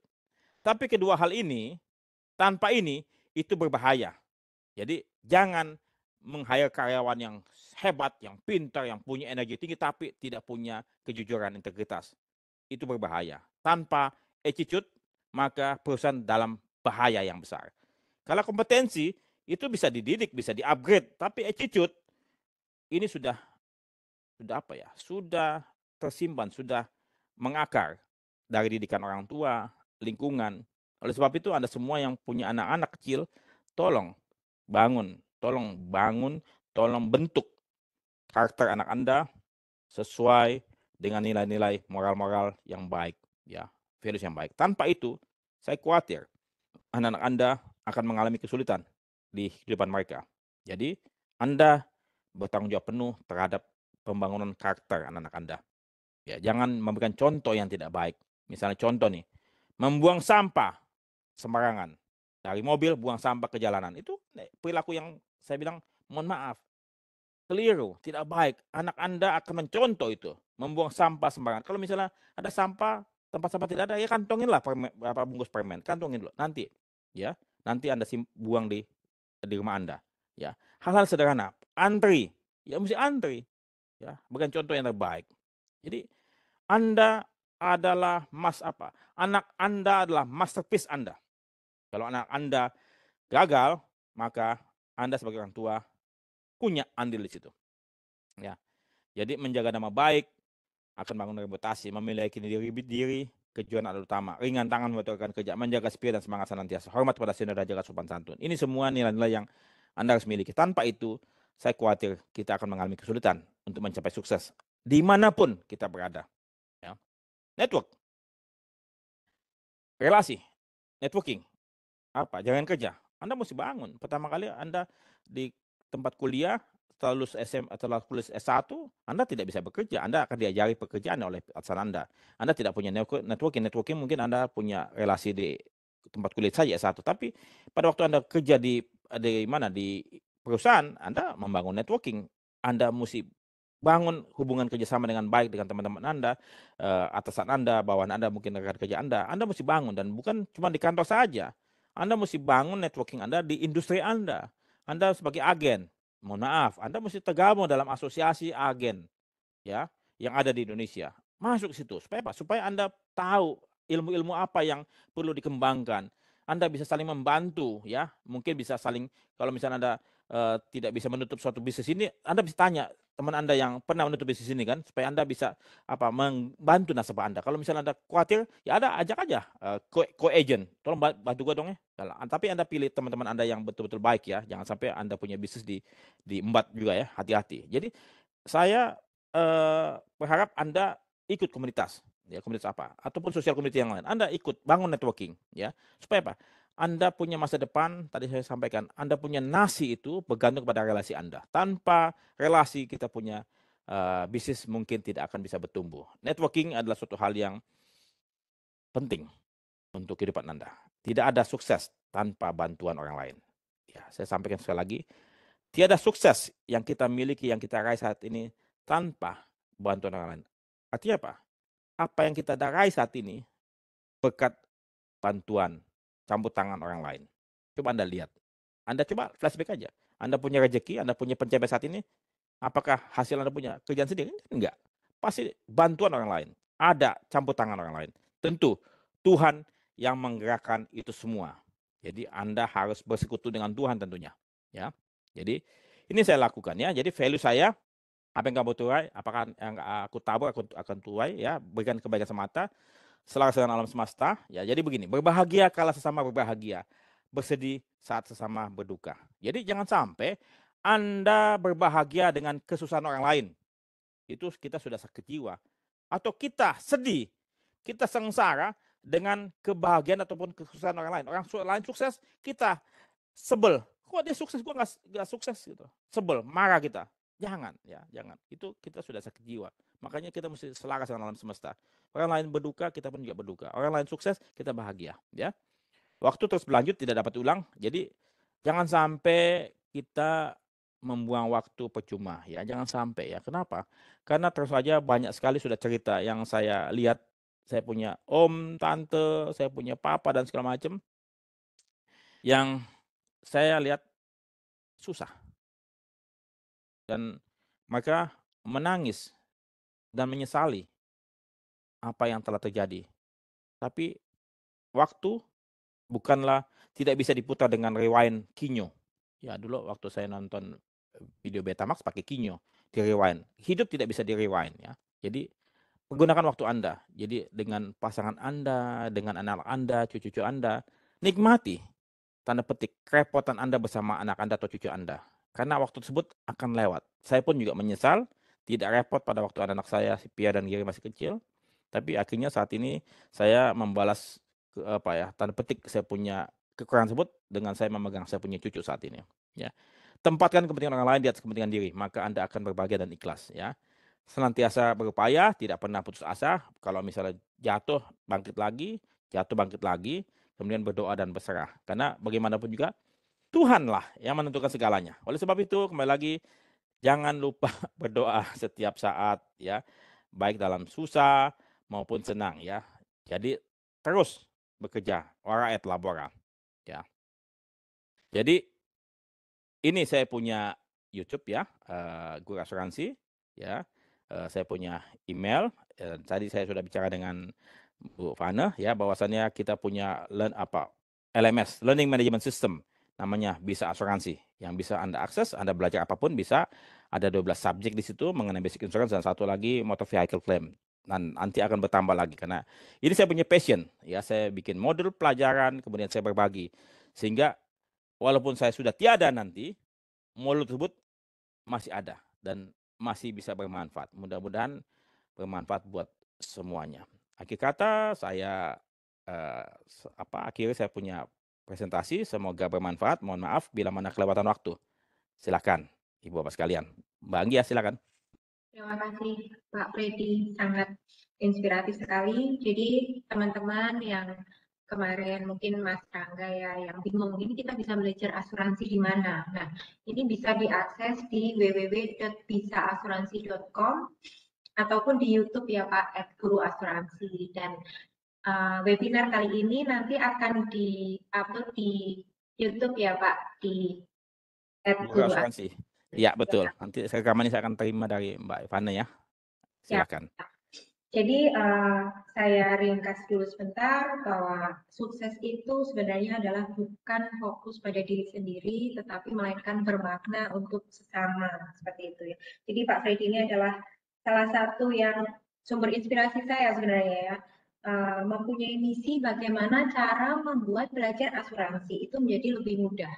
Padahal biasanya kalau misalnya kita datang ke customer, misalnya customer pasti akan selalu bilang, asuransi ini susah ya bahasanya, bahasa hukum, tidak mudah dimengerti, seperti itu. Bahkan banyak marketing yang sudah bertahun-tahun di perusahaan asuransi pun dia tidak mengerti apa maksud dari polis maupun wording itu, seperti itu. Nah, misinya Pak Freddy ini adalah membuat belajar asuransi menjadi lebih mudah dimengerti oleh khalayak umum maupun profesional, seperti itu.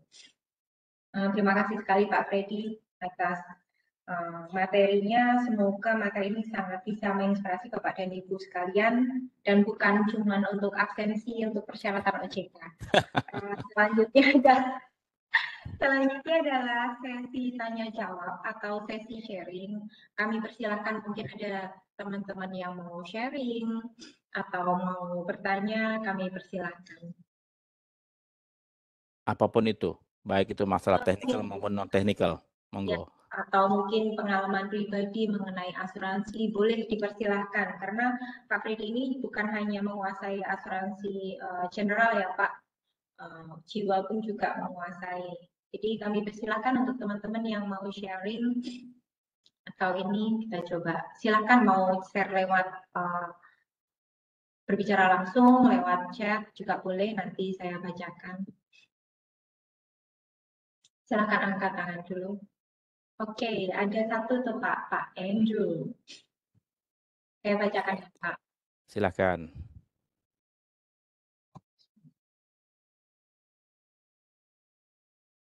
Pak Andrew nggak sharing aja nih Pak, langsung ngobrol. Langsung buka aja nggak apa-apa. Mumpung ada ahlinya, ada gurunya di sini.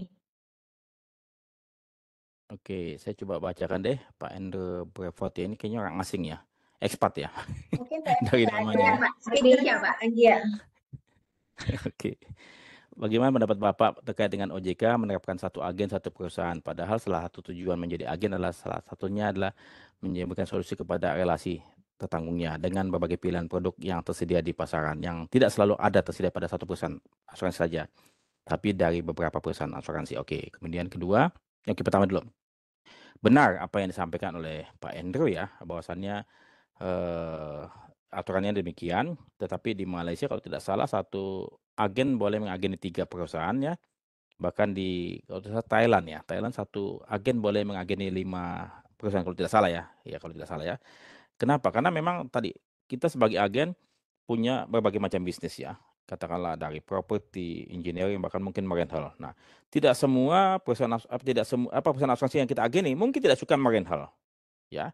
Tapi kalau katakanlah misalnya kita buang ini nasabah, kan sayang, ini peluang. Akhirnya apa? Kita mau tidak mau cari perusahaan asuransi yang main marine hull.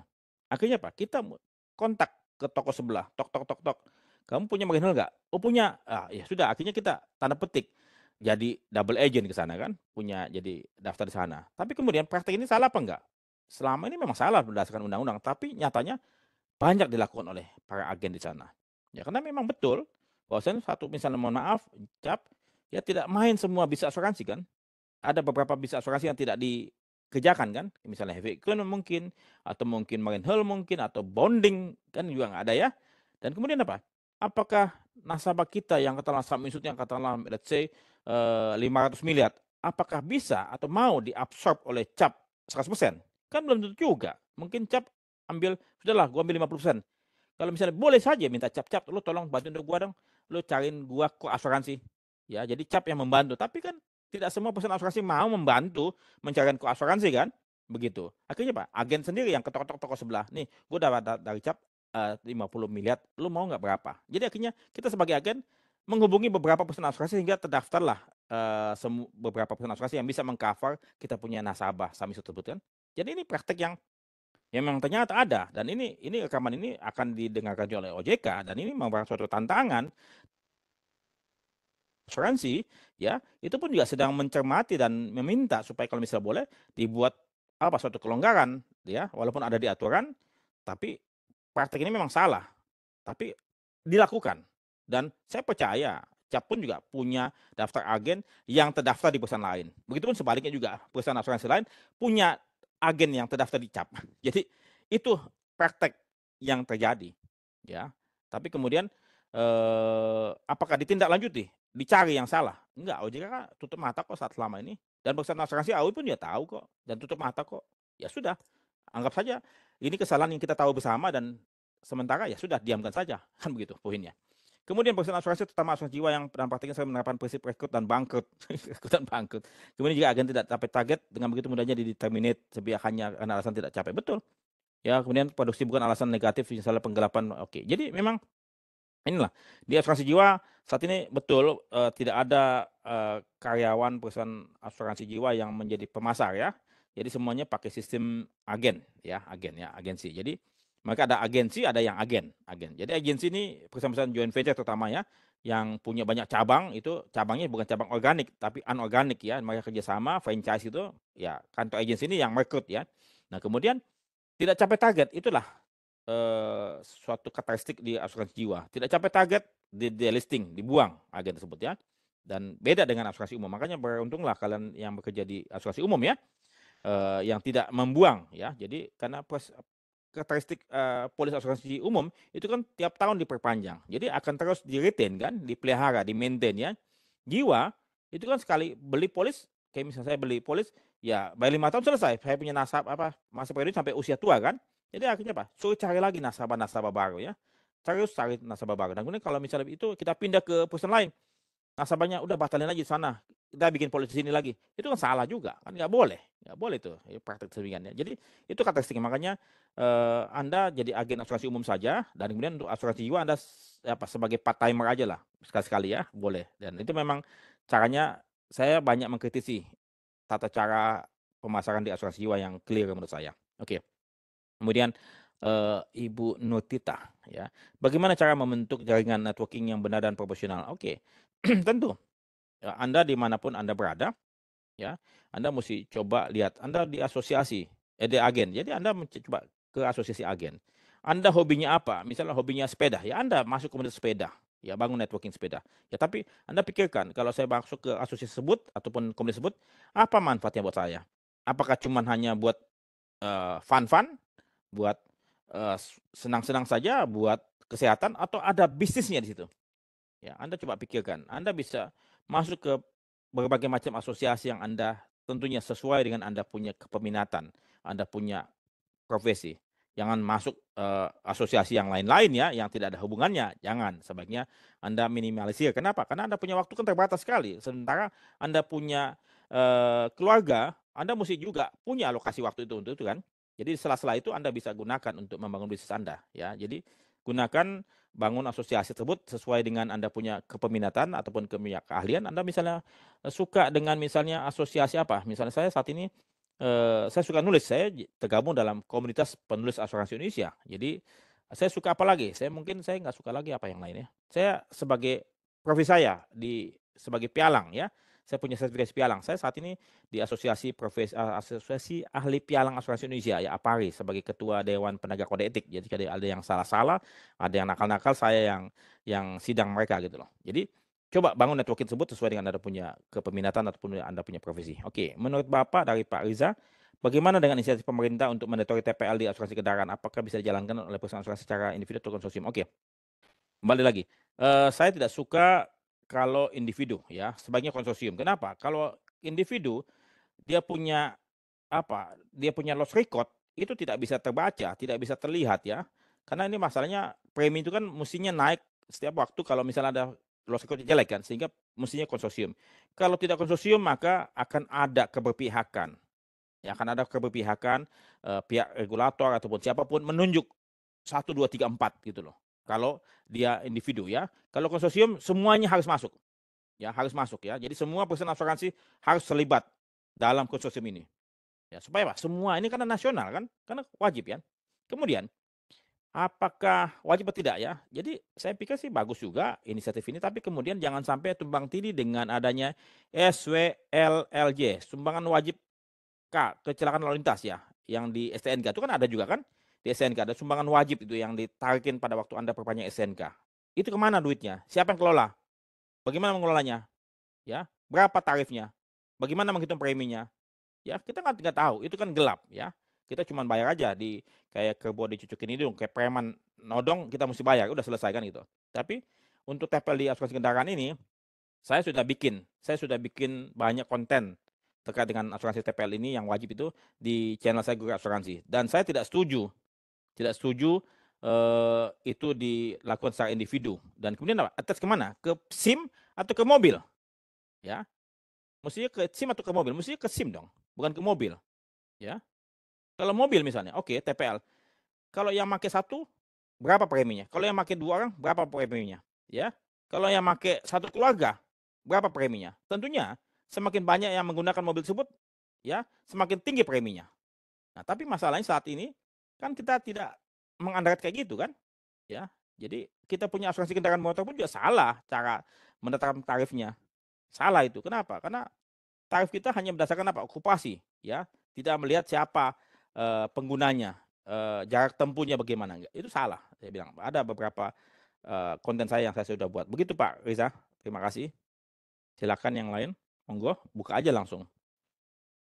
Oke, sambil menunggu yang lain ya, mungkin memang kasus yang satu agent, satu asuransi ini memang masih menjadi perdebatan ya Pak ya.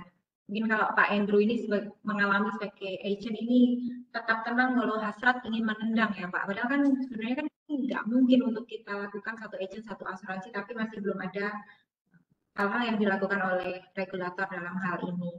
Gitu ya Pak Andrew. Kemudian untuk yang Pak Riza mungkin sudah cukup, sudah dijawab, mungkin bisa membaca lagi. Tapi kalau menurut saya Pak untuk yang asuransi TPL ini sebenarnya sudah banyak asuransi-asuransi yang ingin membantu masyarakat kecil yang sudah diatur oleh pemerintah. Tapi masalahnya adalah terkadang mereka tidak melihat loss ratio, frekuensi, dan severity. Misalnya contohnya yang asuransi nelayan seperti itu. Sehingga akhirnya malah memberikan kerugian bagi asuransi tersebut gitu ya Pak. Ya. Kalau menurut Fridi gimana ya Pak? Iya, asuransi mikro ya. Asuransi mikro ya. Mikro ya. Oke, jadi gini, cita-citanya bagus ya, tujuannya bagus ya, bahwasanya kita ingin mengasuransikan semua masyarakat Indonesia ya. Tapi kemudian seperti halnya BPJS Kesehatan ya, itu sebetulnya banyak juga orang masyarakat Indonesia yang mohon maaf ya, yang otaknya juga belum lempeng ya. Jadi mereka sakit biasa aja mereka ngantri di BPJS kan gitu loh untuk berobat kan. Padahal banyak yang sakitnya lebih parah kan, begitu loh. Pilek dikit langsung BPJS. Jadi memanfaatkan apapun itu loh. Jadi alhasil BPJS punya antrean panjang sekali. Padahal cuma sakit-sakit ringan kan gitu loh. Karena nggak mau rugi. Ya gue udah bayar tiap bulan, gue nggak mau rugi. Gue klaim aja, gue dapat vitamin gitu segala macam. Tapi akhirnya menumpuk, membuat kita punya konsumen ataupun masyarakat Indonesia yang memerlukan bantuan BPJS yang sakitnya berat, akhirnya mesti ngantri mulai jam 4 atau jam berapa gitu ya. Itu yang kasihan ya. Jadi karena Indonesia punya pola pikir masyarakat Indonesia masih merasa rugi, gue bayar premi, gue mesti klaim. Ya.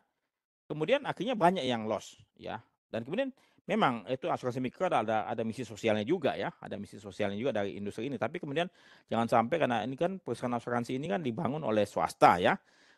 Kemudian investor kan pengen untung juga ya. Oke, kalau kata misalnya memang perlu rugi di sektor asuransi mikro berapa persen yang mesti rugi kan? Jangan sampai menggerus keuntungan mereka dari sisi yang lain. Nah, ini mesti dipikirkan dan kemudian apakah sudah tepat sasaran? untuk dapat mengedukasi sehingga literasi mereka lebih tinggi. Kan itu juga mesti dihitung kan, jangan sampai kita mengasuransikan nelayan, kita mengasuransikan UMKM di pinggir-pinggir kota ataupun di pelosok-pelosok, tapi kemudian tidak bertumbuh juga literasinya. Akhirnya apa? Salah sasaran kan? Begitu. Jadi tujuan utama kita adalah untuk meningkatkan penetrasi asuransi di seluruh masyarakat Indonesia, tapi bersamaan juga literasi naik kan gitu loh. Sehingga kesadaran mereka mengasuransikan ini memang untuk proteksi. Kalau ada musibah betul-betul barulah kita klaim kan gitu loh. Jangan musibah dibuat-buat kan gitu loh. Ini akhirnya apa? Ini yang akhirnya nggak tepat sasaran karena kita menjual tanpa mengedukasi. Itu yang saya pikir perlu dibalik. Kita mengedukasi terlebih dahulu. Memang ini capek pekerjaannya. Kerjaan ini nggak setahun 2 tahun ya. Mungkin puluhan tahun, bahkan mungkin setelah kita nggak ada terus dilakukan. Mesti konsisten. Ya tapi selama ini mohon maaf. Coba nanti teman-teman Mbak Anggia, Mbak Ivan lihat ya di dalam YouTube ya, atau dalam Google. Edukasi asuransi. Siapa yang melakukan edukasi? Sangat-sangat terhitung jumlahnya ya, dan tidak konsisten, tidak berkelanjutan. Jadi inilah duniaku asuransi yang saya cintai. Ya sudahlah, saya yang melakukan aja lah, edukasi lah. Saya nggak usah nunggu yang lain. Begitu Mbak Anggia. Oke Pak, tapi mungkin untuk para edukator asuransi ya Pak, katanya gini, Tuhan pasti akan memberikan jalan Pak, cuman kali ini belum dicor aja Pak, jadi masih banyak lubangnya mungkin Pak. Itu Pak, mungkin Pak. Oke, dari Pak Andrew, terima kasih atas penjelasannya Pak Andreas, semoga OJK bisa belajar juga dari negara tetangga dan merevisi aturannya, sehingga agent bisa lebih nyaman berkarya di bisnis industri asuransi tanpa merasa melanggar aturan. Betul sih Pak, sangat setuju ya. Jadi kesannya sekarang apalagi dengan pajak ya, dengan banyak nama, kemudian peraturan pajak, pajak individu dan segala macamnya. Kita apabila meminjam nama juga kita juga nanti kalau dia kena pajak progresif dan sebagainya. Betul, kasihan malah. Ya, Betul. jadi isu juga ya Pak. Tapi ya saya mau nanya sama Mbak Anggia ya, sama teman-teman di CAP ya.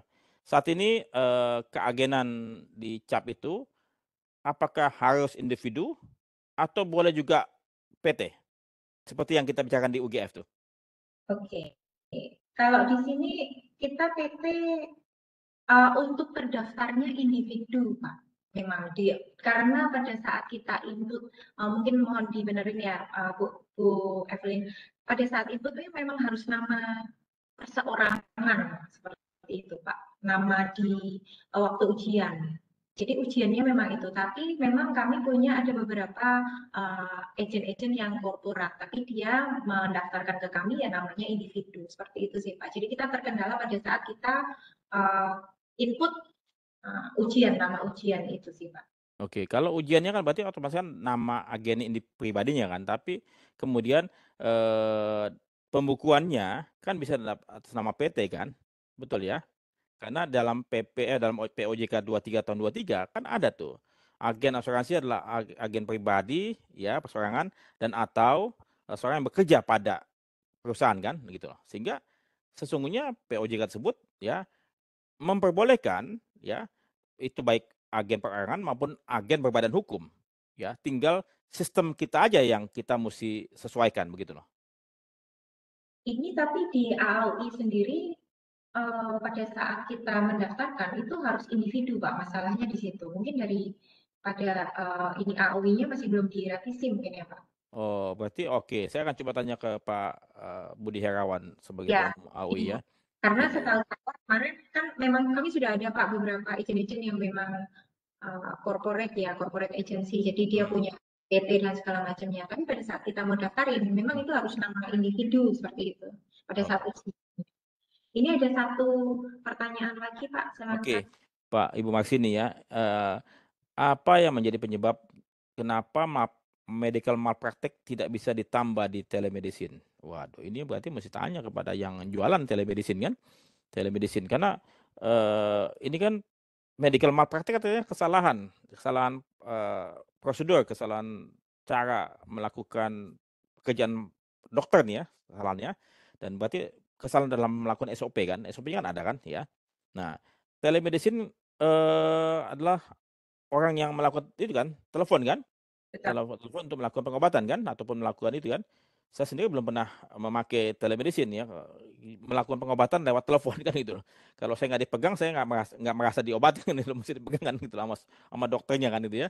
Ini cuman ini telepati berarti kan gini kan, berarti cuman dengan suaranya oh sembuh langsung kan nggak bisa juga kan gitu loh. Saya nggak tahu. Saya mohon maaf Ibu Marsini, kenapa medical malpractice tidak bisa ditambah dalam telemedicine ya. Ya, so saya percaya juga dalam ini polis professional liability. Professional liability bagi seorang dokter ya, profesi dokter yang bisa di-cover malpraktek tersebut ya. Tapi untuk membuktikan malpraktek ya, itu kan mesti ada penelitian dari asosiasinya, entah Persatuan Dokter Umum Indonesia ataupun Ikatan Dokter ya, harus itu harus apa? Dinyatakan bahwa itu malpraktek kan, barulah itu akan keluar dia punya santunan professional liability. Tapi selama ini apakah kita pernah dengar bahwa asosiasi dokter menjatuhi hukuman? Ya, ada malpraktek. Kan nggak ada. Padahal sesungguhnya malpraktek itu banyak terjadi, tapi tidak pernah diekspos. Itu yang saya pikir khawatirnya, mengapa tidak itu kalau enggak nanti, kalau misalnya berjamin, berarti nanti ke depan malah akan makin banyak terjadi malpraktek gitu loh. Itu yang saya khawatirnya. Mungkin itu jawaban saya. Semoga semoga bisa memuaskan pertanyaan Ibu Marsini. Terima kasih. Oke, silakan apabila ada lagi teman-teman yang ingin bertanya maupun sharing, kami persilahkan ya. Di sini Pak Freddy akan memberikan jawaban, pengalaman, tapi bukan harapan ya. Karena Boleh harapan saya doakan saja nanti. Harapan dong Pak. Saya doakan nanti. Webinar bukan untuk mengisi hati yang sunyi Pak. Waduh, kalau itu jangan ya. Saya sudah punya. Kalau cari itu cari yang single ya, cari yang single. Jangan cari yang double, jangan jadi apa, jangan jadi perusak ya. Oke. Jangan. Tapi saya agak tergelitik nih Pak. Jadi kalau misalnya Gen Z sekarang itu kan dia bilang kita bekerja sesuai sama job desk kita aja. Karena kalau enggak kita akan dibebani dengan banyak sekali pekerjaan oleh senior-senior kita. Tapi di sini Bapak malah mengatakan as more job, never as reward. Nah, mohon Pak dijelaskan Pak sambil menunggu teman-teman ini. Saya nggak tahu ya, karena saat ini otak milenial memang otaknya agak sedikit koplak ya. Ya, mereka membatasi, mereka punya kompetensi diri sesuai dengan apa yang mereka inginkan. Mereka bisa mau kerja dari mana saja, mau kerja suka-suka, ya. Memang saya nggak tahu, memang. Tapi ini salah kita juga sebagai orang tua yang memiliki anak-anak milenial ya, karena kita salah membentuk ya.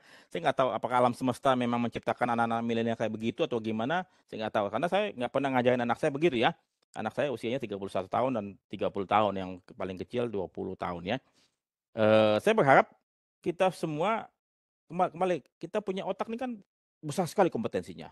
Ya kalau kita membatasi itu saja, maka peluang kita menguasai banyak pekerjaan akhirnya sirna. Jadi suatu ketika nanti kalau misalkan kita mau diinterview oleh kita punya new employer, kamu bekerja apa saja?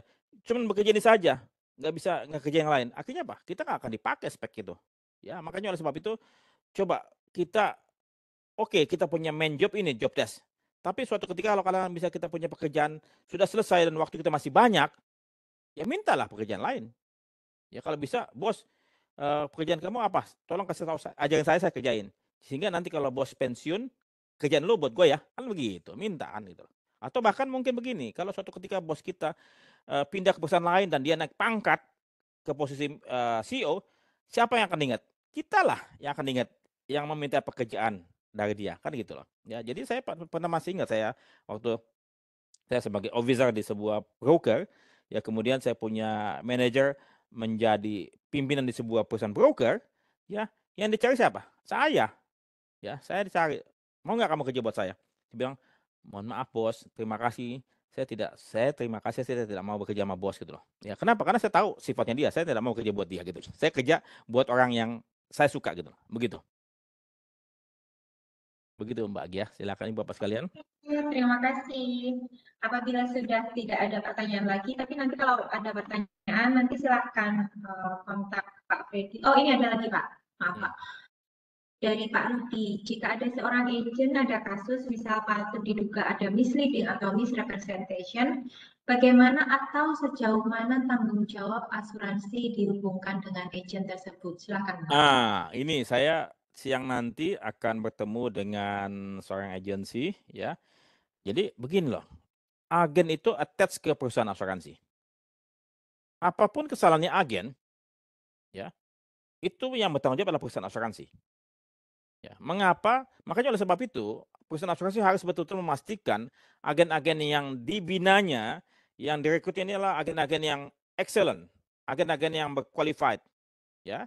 Baik itu dia punya masalah pendidikan, masalah pelatihan, masalah sertifikasi, sama integritasnya. Dan agen pun juga mesti menganggap perusahaan asuransi adalah rumahnya, ya. Sehingga kalau katakan dia melakukan kesalahan, dia menganggap apa? Membawa tidak beruntungan buat rumahnya gitu loh. Dia membawa suatu hal yang tidak baik buat rumahnya, ya. Jadi mutual agreement ini, mutual ini mesti ada gitu loh, ya. Jadi sebaiknya kalau mau ketemu Bapak, email kemana ya? Bisa di handphone saya akan coba sebentar, saya kasih, mohon maaf ya, saya permisi, saya kasih nomor telepon saya, silakan, ya, itu, ya. Jadi bisa lewat email atau lewat YouTube, silakan ya. Jadi intinya kembali lagi, perusahaan asuransi memang harus memastikan agen yang tersebut adalah agen yang betul-betul memang bibitnya bagus, ya bukan cuma hanya intelektualnya tapi dia punya sikap karakternya. Jadi jangan asal ngambil. Jadi garbage in, garbage out ya pasti ya tentunya kan. Karena saat ini banyak perusahaan asuransi jiwa khususnya itu ngambil gitu aja ya.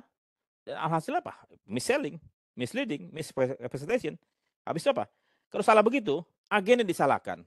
Ya, agennya dikambing hitamkan. Selama ini terus saja kesalahan unit link itu, ya unit link ya. Asosiasi agen AAJI ini karena di jiwa tidak ada asosiasi agen, ya belum ada diakui ya oleh AJI. Kenapa? Karena masalah sertifikasi lagi. Di situ ada uangnya kan. Kalau katakanlah asosiasi agen ada, hidup, tumbuh, dan agen harus punya sertifikasi lewat asosiasi agen, maka uangnya yang agen ini selama bayar ke asosiasi perusahaan akan hilang kan. Jadi pada waktu kasus unit link mencuat, AJI siapa? Menyalahkan siapa? Menyalahkan agen. Padahal siapa? Padahal perusahaan asuransi punya andil di situ. Coba lihat berapa banyak agen yang melakukan kesalahan. Sebagian besar demikian. Berarti apa? Ini bukan kreativitas ataupun atas inisiatif agen itu sendiri, tapi atas agen yang diajari begitu. Coba minta materi presentasinya. Coba apa yang diajarkan, berapa lama diajarkan. Tata caranya sama semua diajarkan. Begini cara yang mengajar. Jadi mereka diajarkan melakukan kesalahan. Itu saya bilang di jiwa kebanyakan demikian. Tapi kalau di umum saya tidak tahu ya, saya tidak pernah masuk ruangan pelatihan agen ya. Jadi kalau misalnya boleh, saya juga sudah bikin konten, pelatihan agen ini harus distandarisasi ya. Materi apa saja yang harus disampaikan, berapa lama harus disampaikan, kemudian sebelum itu pada buat agen-agen pemula ya harus didampingi oleh agen senior. Ya, didampingi supaya sudah benar melakukan presentasi 3 case atau mungkin sudah 3 bulan baru dilepas. Ya, suatu waktu mungkin perlu didampingin untuk memastikan apa agen ini benar-benar melakukannya. Jangan sampai nanti mohon maaf ya, kadang-kadang juga ada agen juga yang nakal, ya ada agen yang nakal sengaja melakukan kesalahan. Yang penting apa? Premi muncul. Tapi agen-agen yang melakukan kesalahan ini kan cuma 1-2 kan, lebih banyak agen yang baik kan gitu loh. Jadi jangan sampai profesi agen ini hanya dianggap sebagai sesaat doang gitu loh. Saya berdoa buat agen-agen yang tadi masih gelap mata, insaflah segera untuk melakukan kebaikan. Ya, karena apapun yang Anda lakukan akan kembali kepada Anda. Anda lakukan kebaikan, berlimpah kebaikan kembali kepada Anda. Sebaliknya, Anda melakukan hal-hal yang tidak baik, berlimpah pula kutukan yang Anda akan terima. Itu alam semesta sudah punya hukum demikian. Terima kasih. Terima kasih, Pak Peggy. Mungkin ada lagi satu pertanyaan terakhir. Apabila ada yang ingin bertanya, mungkin malu di sini, silakan langsung WA ke Pak Freddy atau lewat IG juga bisa ya Pak, atau lewat YouTube. Ada IG ya, silakan. Kami persilakan. Tapi benar Pak, edukasi asuransi ini bukanlah pekerjaan satu malam, bukan pekerjaannya Bandung Bondowoso Pak membangun candi satu malam. Karena tadi yang dipanen hari ini juga bukan padi yang ditanam kemarin sore ya Pak. Seperti itu. Oke, jadi ada satu buku untuk penanya yang menurut kami, saya dan Mbak Fana bagus, yaitu Pak Andrew. Jadi Silakan Pak, nanti dapat buku ini, Success in Insurance. Semoga dapat menginspirasi. Selamat ya Pak Andrew, sehingga kita punya 4 buku lagi ya untuk di kuis. Kita mulai saja kuisnya. Yang pertama, jadi nanti silakan dijawab ya. Nah, ini bebas. Jadi kalau ada teman-teman staff juga boleh ya Pak untuk dapat buku ini. Jadi kalau yang bisa menjawab kami persilahkan, tapi kita batasin ya. Jadi 2 staff dan 2 agent. Kuis yang pertama adalah, jadi ini mohon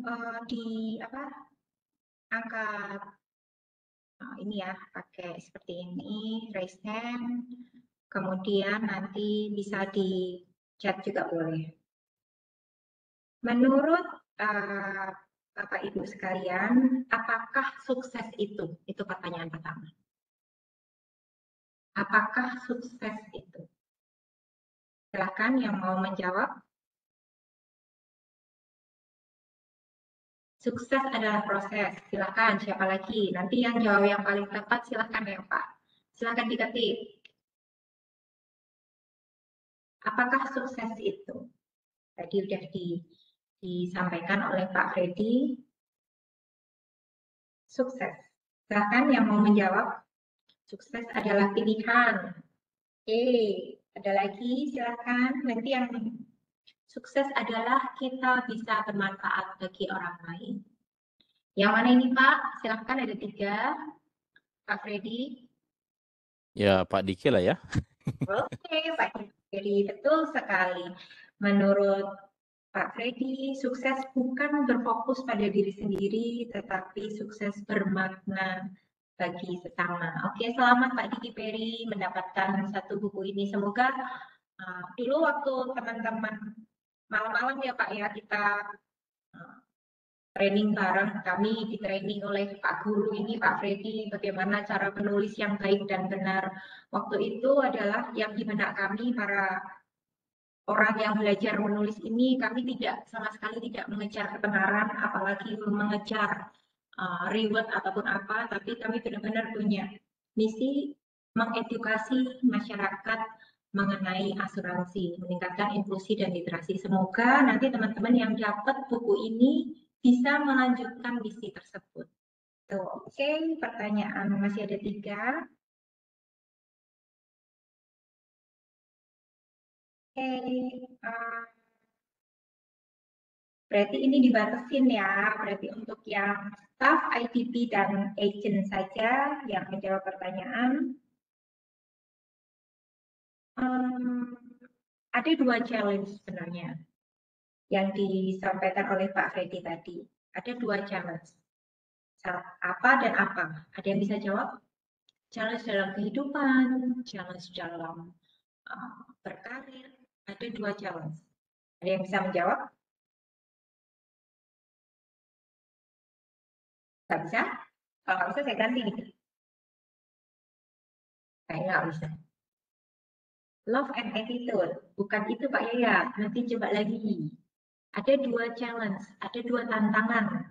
Itu dari mana dan dari mana? Pak Andrew Brevard, benar Pak. Tapi Bapak udah punya 1 buku Pak. Pak Rudi, gimana Mbak Fana? Boleh?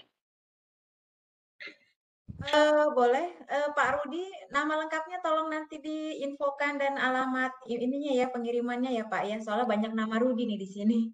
Oke, selamat Pak Rudi. Internal dan eksternal benar sekali. Jadi challenge itu bukan berasal dari eksternal saja ya Pak. Jadi justru malah banyak teman-teman, baik saya sendiri, malah justru challenge-nya malah dari internal. Oke, masih ada 2 buku ya Mbak Hana.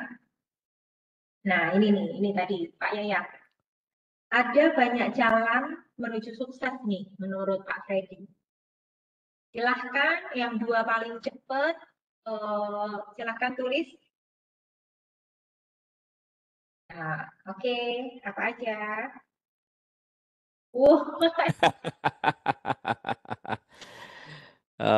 Siap, lengkap banget ya, lengkap ya. Iya. Berarti nyimak banget tadi.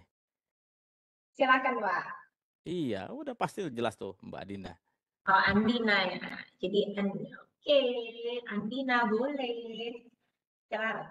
Thank you ya Andina. Jadi Andina ini adalah AM saya, Pak. Dia di Medan, Pak. Oh, Oke. oke. Tapi saya nggak kasih jawaban kuisnya loh, Pak, ke Andina loh. Oke, thank you Andina. Selamat ya. Nanti dikirim bukunya. Bukunya masih ada satu atau ya Mbak Pano benar? Total ada 5 ya hadiah yang kita bisa kasih Mbak Anggi. Oke, berarti ini masih ada satu lagi. Ya Pak Diki, Pak Andrew, Andina, dan tadi Siapa? Pak Rudi. Oke ya, berarti masih tinggal satu ya. Silakan Pak. Pertanyaan dari Pak Freddy, Pak. Terakhir Pak. Boleh yang gampang, boleh yang apa, boleh. Oke. Silakan. Sebutkan satu nilai diri saya yang paling cepat dan benar dia dapat. Value. Silakan. Apa value-nya dari Pak Freddy? Dan ini value ini memang harus ya sebagai saya merasa sebagai penjual atau sales asuransi memang kita harus punya value, kita harus punya pembeda dari teman-teman yang lain. Value inilah yang nantinya akan dilihat oleh customer maupun pimpinan dan kolega saya. Seperti itu ya Pak ya. Silakan, apa value-nya? Ingat-ingat, Andina nggak boleh jawab lagi ya. Pak Indri juga udah nggak boleh. Silakan, apa value? Foni Setio. Silakan nih Pak. Wah, aduh, silakan Pak. Oke. Nggak boleh Pak. Kelihatannya yang paling cepat itu tadi Mbak Riris ya. Mbak Riris ya. Riris. Oke, jadi Apa yang Mbak Riris, apa yang ditabur akan dituai?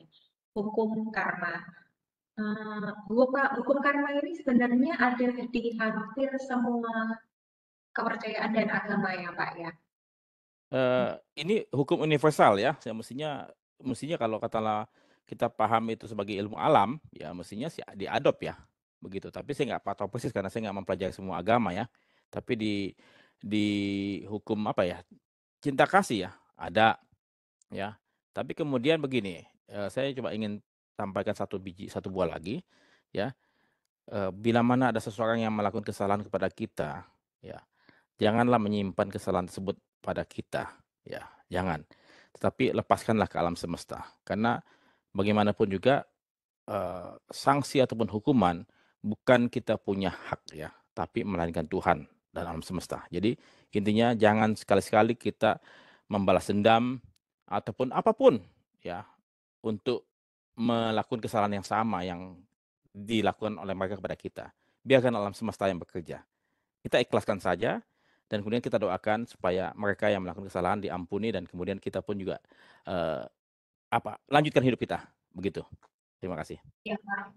Hidup jadi lebih tenang ya Pak. Jadi saya juga banyak membaca bahwa ternyata penyakit itu juga banyak yang disebabkan oleh perasaan dendam, Menyimpan. perasaan Betul. iya, menyimpan perasaan dendam, menyimpan perasaan sakit hati, tidak menerima pada keadaan ataupun diri sendiri. Justru itu adalah sebenarnya adalah bibit-bibit penyakit seperti itu Betul. sih Pak.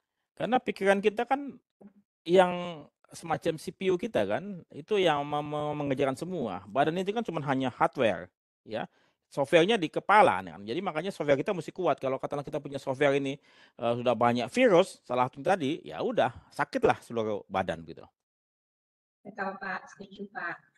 Oke, mungkin terima kasih sekali Pak atas kehadirannya, atas kesediaannya untuk sharing pada hari ini. Semoga materi ini bisa bermanfaat bagi kita semua dan saya sangat salut sekali ya Pak, karena Pak Freddy ini benar-benar yang tanpa pamrih lah, benar-benar yang guru tanpa pamrih, yang ingin memajukan dunia asuransi ya Pak ya.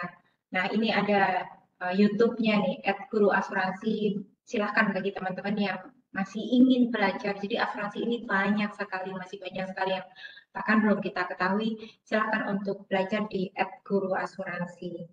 Nah, terima kasih atas kedatangannya teman-teman semua. Penjelasannya sangat menarik sekali, sangat memberikan motivasi sekali. Dan saya Anggia sebagai moderator dari pada hari ini, apabila ada kesalahan mohon dimaafkan ya. Tapi katanya kalau ada yang sayang mohon diungkapkan. Kayak gitu. Terima kasih. Terima kasih banyak Ibu Bapak sekalian. Jangan lupa terus bersemangat. Cukup sekian dan terima kasih. Terima kasih banyak. Sampai jumpa. Sehat selalu. Terima kasih. Mohon izin ya. Ditunggu di Semarang, Pak. Siap. Mbak Fana, saya minta nanti ini ya rekamannya ya. Untuk itu saya upload ya. Nanti kalau sudah muncul di report saya kirimin ke Bapak ya. Siap. Terima kasih banyak. Tuhan berkati kita semua. Amin. Sampai jumpa. Amin. Selamat siang. Selamat siang. Selamat siang, semuanya sehat-sehat selalu. Pak Freddy ditunggu e-sertifikatnya ya Pak ya. Tolong nanti Bu Fana sampaikan daftar namanya ke sekretariat ya. Iya. Begitu ya. Oke.